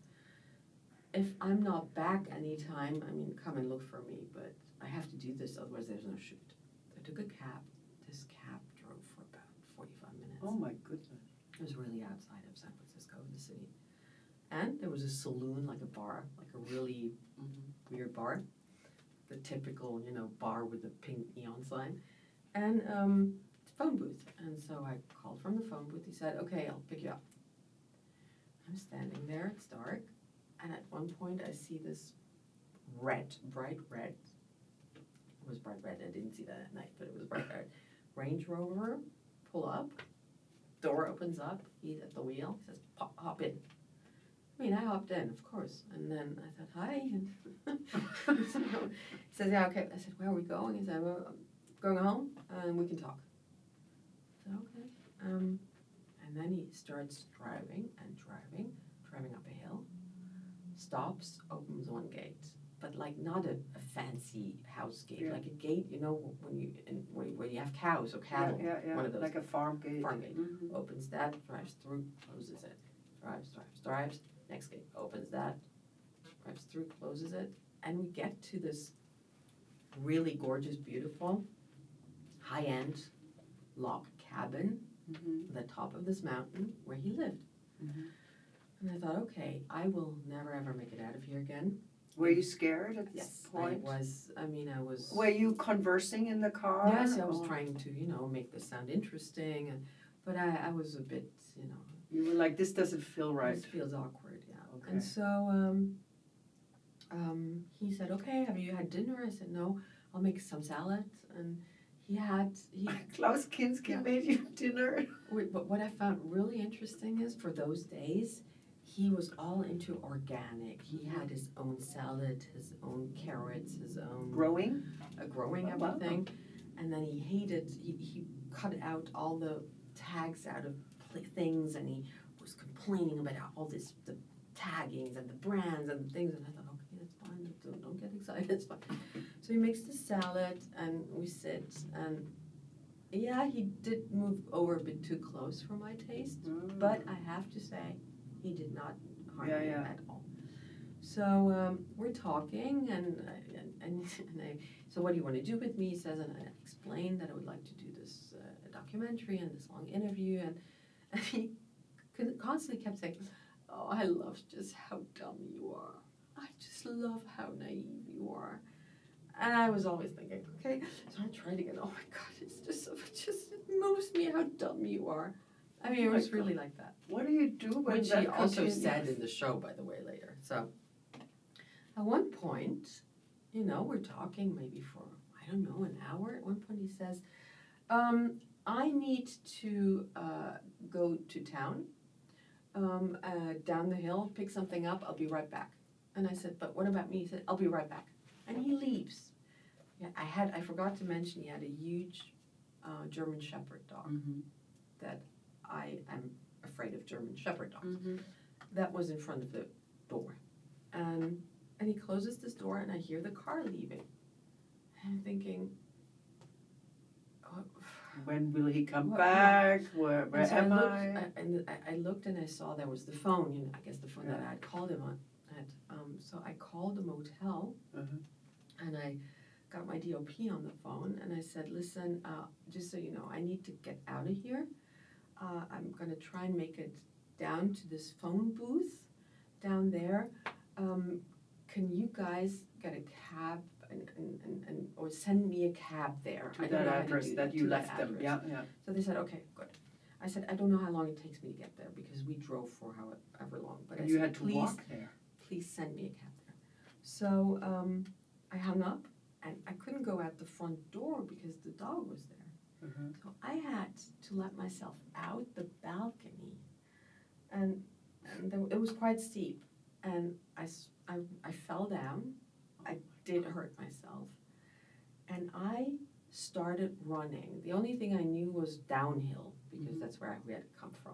Downhill, that's all I knew. It was pitch dark. I was scared. I was sobbing. And every time I heard something, I was afraid he would come up the hill again and see me. So I just ran.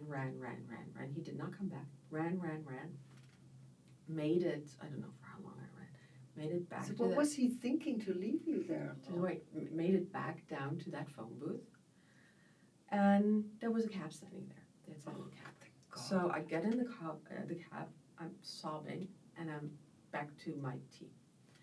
I had not gotten into my motel room yet. My phone in the motel room rings. I pick it up, and Klaus says, I scared you, I guess, huh? And I lost it. I said, you know what?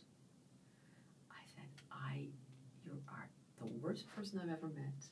I used another word. Yeah. I said, I don't give up. I said, you can curse here. I am scared. I was scared. He said, you were. I said, I'm scared. I said, I don't want to talk to you anymore. I said, but you know what? This is going to have consequences. I said, you know how old I am.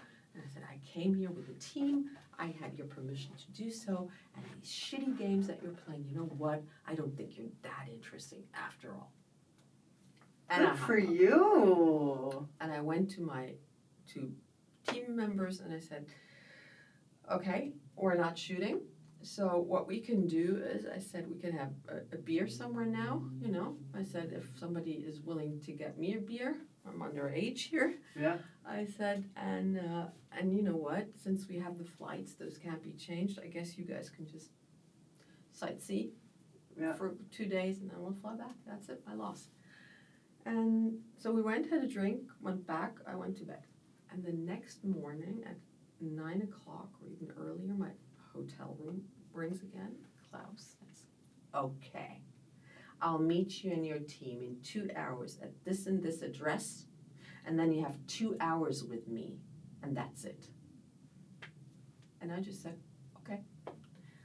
Rang the rooms, said, guys, we're shooting. It's on. Got in the rental car, drove to this Pacific Ocean something point that he had given us, parking lot. Sure enough, that's where I saw it. The red Range Rover comes. He said, okay, what do you guys do? Put a mic on me. So we mic'd him. And he said, okay, let's do this. And we shot. We shot the 2 hours that he had given me. We shot. And was he a little nicer then? Or? He was still, you know, he was touchy and all. It's so naive, how dumb you are. And I thought, you know what? If you want to be seen like this, I'm giving you the platform. Good for you. It's fine. You're presenting yourself. Yeah. I'm just reacting. Yeah. And so after those, maybe it was 2.5 hours after all, then at the end, he dropped everything, got in the car, took off. And my sound man goes, shoot, he has the mic. He's still mic'd. And I go, oh my God. I said, how much is a mic like that? It was in those days, I don't know, 700 something. And I thought, oh my God, even that now is gone. We hear the car, zzzt, comes back. We were still packing and wrapping up. Has the mic, throws it there, takes off again. No word. I've never seen that man again. Never. We never spoke again. Never saw him again. And then, you know, I was 16. No, I was 15 still. Then I edited this whole thing and was not willing to sell bits and pieces of it. I just wanted to sell this as the hour that I'd done. but nobody had the courage to put that on the air because it was so extreme in those days. And so they offered me, almost like a 60 minutes thing. Can we have 10 minutes? I said, no, this is going to go in the air like this or never. And so I got stuck with the material for 4 years. And when I'd done the Eurovision Song Contest and suddenly it was successful and the network wanted talk show with me, I made the deal and I said, okay, I'll do that if you buy this and put this on the air first. Ah, very cool. And so that's where Clever. I managed to sell it. But the problem is people then looked at it not with the understanding that this was 4 years ago, that I was 15 and the backstory, but as the girl that I was 19 then suddenly. So it was received very controversially. And it just and that's what I mean, what I said before, it was always too early, too late, Today it's cult. Yeah. But suddenly it took many years for journalists to be willing to talk about the backstory when I'm just telling you. Nobody was interested in that. Nobody asked me, how did you produce this? How much money did you invest? How did it come about? They just, they looked at it and criticized it for what it was. And did not in those days give me credit. See, it's even more interesting to hear this whole story around it. I mean, of that, what you did at that age, and now with it's this funny. madman. They had a retrospective. Yeah. At the, I think it's a museum in New York. About Kinski? Oh. Yeah, I'm just trying to figure out Really? which museum it was. I don't want to make a mistake. I'll rather just say generally museum. And the only thing that was shown was part of my show, my interview with him, as a, I mean, there's cult websites and stuff about him, like his rant with Werner Herzog. Jesus, yes. This guy needed anger management for sure. He was like that guy in the Amazonas, where was on the boat, Fitzcarraldo. Yeah, that was the one where they were talking in the polite term because they were talking German in the seats. I mean, he is, I, looking back, think, God, was I lucky. Yeah. I mean, I totally believe the rumors about him, what he did to his daughters, and I think there's a lot of truth there. And with the knowledge that we have today, you'd have to say he was not a good person. I'm sorry, he was a psychopath. He was a psychopath who molested women, and so I'm not trying to make him, but I guess because I was so naive and so. It probably saved or protected me. Yeah. And your instincts to jump out that. I mean, he it's all fine, but not glorifying it. There's a very fine line there. But there you go. You created a classic, a cult thing again. Not only with the fan, but also with Kinski. Yeah, but looking back. And you once told me, I don't know, it came up in the conversation that you interviewed Bob Marley. Yeah. Oh my God! Yeah. So I saw Bob Marley. I think the year before he passed in Munich at a big festival. Yeah. And when I tell people that, they're like, "Wow, you saw it, but you interviewed him." I interviewed him, and that was also a funny story. Was that also one of your highlights? You would say, like, yes, absolutely, but also for another reason. This incredible because he had a concert in the Dortmunder Westfalenhalle in Dortmund, Germany, and in those days, that was a radio interview, not for TV, radio. But you sat with him. I sat with him. But wait, I was 14. Oh my! So the network sends me with my tape. In those days, not the size like this, but the huge tape thing. Sends me by train to Dortmund. So I had a 4-hour train ride from Luxembourg, and I was supposed to do the interview because of my age before the show. And then get back on the train back home. I had school at the venue or in the hotel? At the venue, in the green room. So I got there, and yes, they knew I was coming. It was all good, but they said, no, he does not do interviews before a concert. And I said, ooh, but that was what I was told. I need to make it back to Luxembourg. Well, no, then you can't do it. He's not talking to anybody before the show. I thought, okay, well, then I just have to wait. So they said, enjoy the show, and then we'll get you into the green room afterwards. Mm-hmm. So I had a bit of bad feeling because, you know, my mom, my parents, I couldn't call them. There was no phone. I thought, okay, well, somehow it'll work out. So I enjoyed the show. It was a great concert. And then I was picked up by this A&R guy and taken to the green room. And then there was, of course, the green room was after a show. You know how it is. They're all excited. There was him, but there were like 12 other musicians and background singers and dancers and everything. Oh yeah, he had a huge band. A huge band. So I'm sitting there, a bit in a corner, but everybody's there, and I'm trying to And do it's my all like red, yellow, and green. Yes. Big party. Sweet, but big party. And it wasn't the most focused interview, but it was nice. Nice, you know, document of okay, I'm done. I'm leaving. I'm trying to make it back to the train station. And I thought, I am feeling so sick. I don't know what's going on with me. I barely made it to the train station. I thought, what the hell? I got there, I sat on a bench, and I stayed on that bench till 6 in the morning. I could not function anymore. What happened? I had no clue. Uh-oh. Naive Désirée, 14. They were smoking weed back there. Of course. But like 15 people in a room. Yeah. And I was so excited trying to do my interview that I must have inhaled many times. Secondhand cigarette, yeah. I was so high. Oh my God. But you know, me who did not even drink a glass of alcohol, I mean, I was 14. I never had any, you know. And I just, you know, and I sat there. You were literally stoned. You couldn't move. Stoned. But you didn't know it. And I did not know it.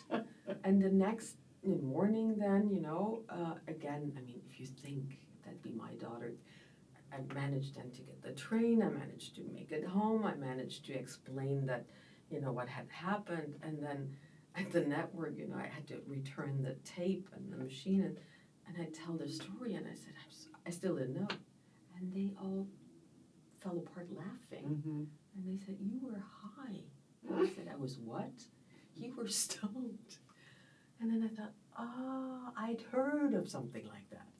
That's my Bob Marley story. Was he nice? Very sweet. Funny. Very funny. Very nice. I love that accent, that very patois, beautiful Jamaican man. accent. Beautiful. Yeah. Man.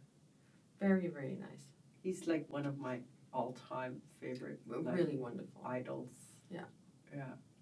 No, I was lucky. I interviewed, I mean, one of my most fascinating interviews that I did here in LA actually was Frank Zappa. Oh. I did a whole special. I'm a huge fan of Zappa. I was from the time I was 13. Great. How old were you when you interviewed him? By then I was 15, 16. And the man never took any drug, never drank any alcohol, and everybody thought he was such a kind of crazy guy, but he was super smart. And what I will never forget is he had his main house, and then he had his studio house. Canyon, right? Yeah. Mm-hmm. And then I will never forget that he said, we talked about when is he releasing something, or he was in the middle of switching or changing record companies, and then he says, look over there, he said. And he had about, I don't know, 15 or 20 vinyls just in white pouches. He said, look at these. These are all finished vinyls, LPs that I just need to release. He had just produced, you know, he could have one after the other. Oh, he was like working nonstop and always doing like these crazy projects on the side besides his records. Yeah. No, there's past. I mean, those days, you know.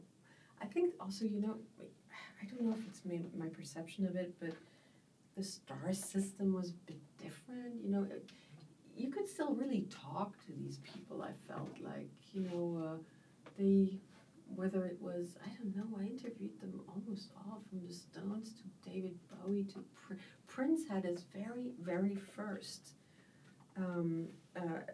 TV appearance on my show. And why did he have that? Because I had seen... In Germany. I had seen him perform in those Sexuality. And here in the States somewhere, and I thought, I need to have this guy my show. And they didn't want him on because he was performing, he was wearing a garter belt and, what do you call that? And they said he needs to wear pants. We're not going to put him on German TV. So they had to convince him to put pants over his costume, which was a huge deal and discussion. But that was his first appearance on German TV. Wow. You know, with... I didn't know that. Yeah, and Sheena, I mean, all, you name it. Wow. Those were crazy times. Please write a chapter in your book about that encounter. Yeah, And David Bowie. Oh, David Bowie also. Also one of my all-time favorites. Yeah. So they were really fascinating artists. Really fascinating. How did they react of you being so young? Like, did they, because they're such, amazing guys. I have to say, I never felt not taken seriously. So they were respectful. Absolutely. Like compared to Mr. Kinski. No, honestly, whether it was Rod Stewart or Mick Jagger or Keith Richards, I mean, really, all these people, not that I want to name drop now, but I never, I could not say that it's more those in between, bands that are not like really, have not really made it yet, that star system thing in between where you go like, they had to give you a bit of a harder time, but a little more attitude. But whether it was Electric Light Orchestra or it was, Earth, Wind and Fire, or it was all the Marvin Gaye. I mean, all these people, just it was really, lovely. really nice interviews. Yes. Oh my God. Encounters. Yeah. Okay, these need to be chapters. Don't forget. Okay. That's gonna be. I'm not gonna ask details about them. I want to read about it once your book comes out. Oh right. Wow. Yeah. What a life, huh? Mm-hmm.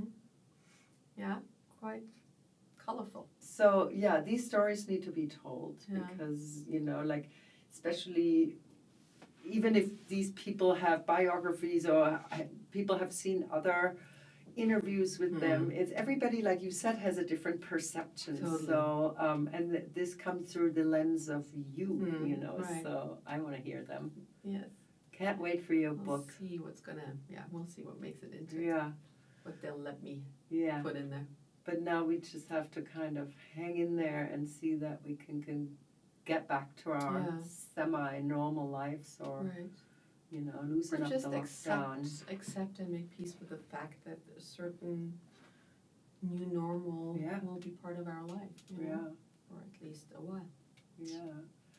But I thank you for coming in that crazy time and, 6 feet, 6 feet, we're apart, we're good. No, We'll put our masks back on, people, don't get worried. No. Everything's safe here. Absolutely. Thank you so much Thank you, for my your dear time. friend. I Thank you, love you. I love it. I like the stories and I'm actually amazed I managed to talk to you in English. I know. But that was it's the so part funny. that made me a bit nervous because we're Right? so used to not I know, it's a little to talking, different, but that I thought weird whether I can. I it worked can out do fine. it. And after all this technical difficulties, and thank you It's all again for being so tolerant. I love it. Love you. Thank you.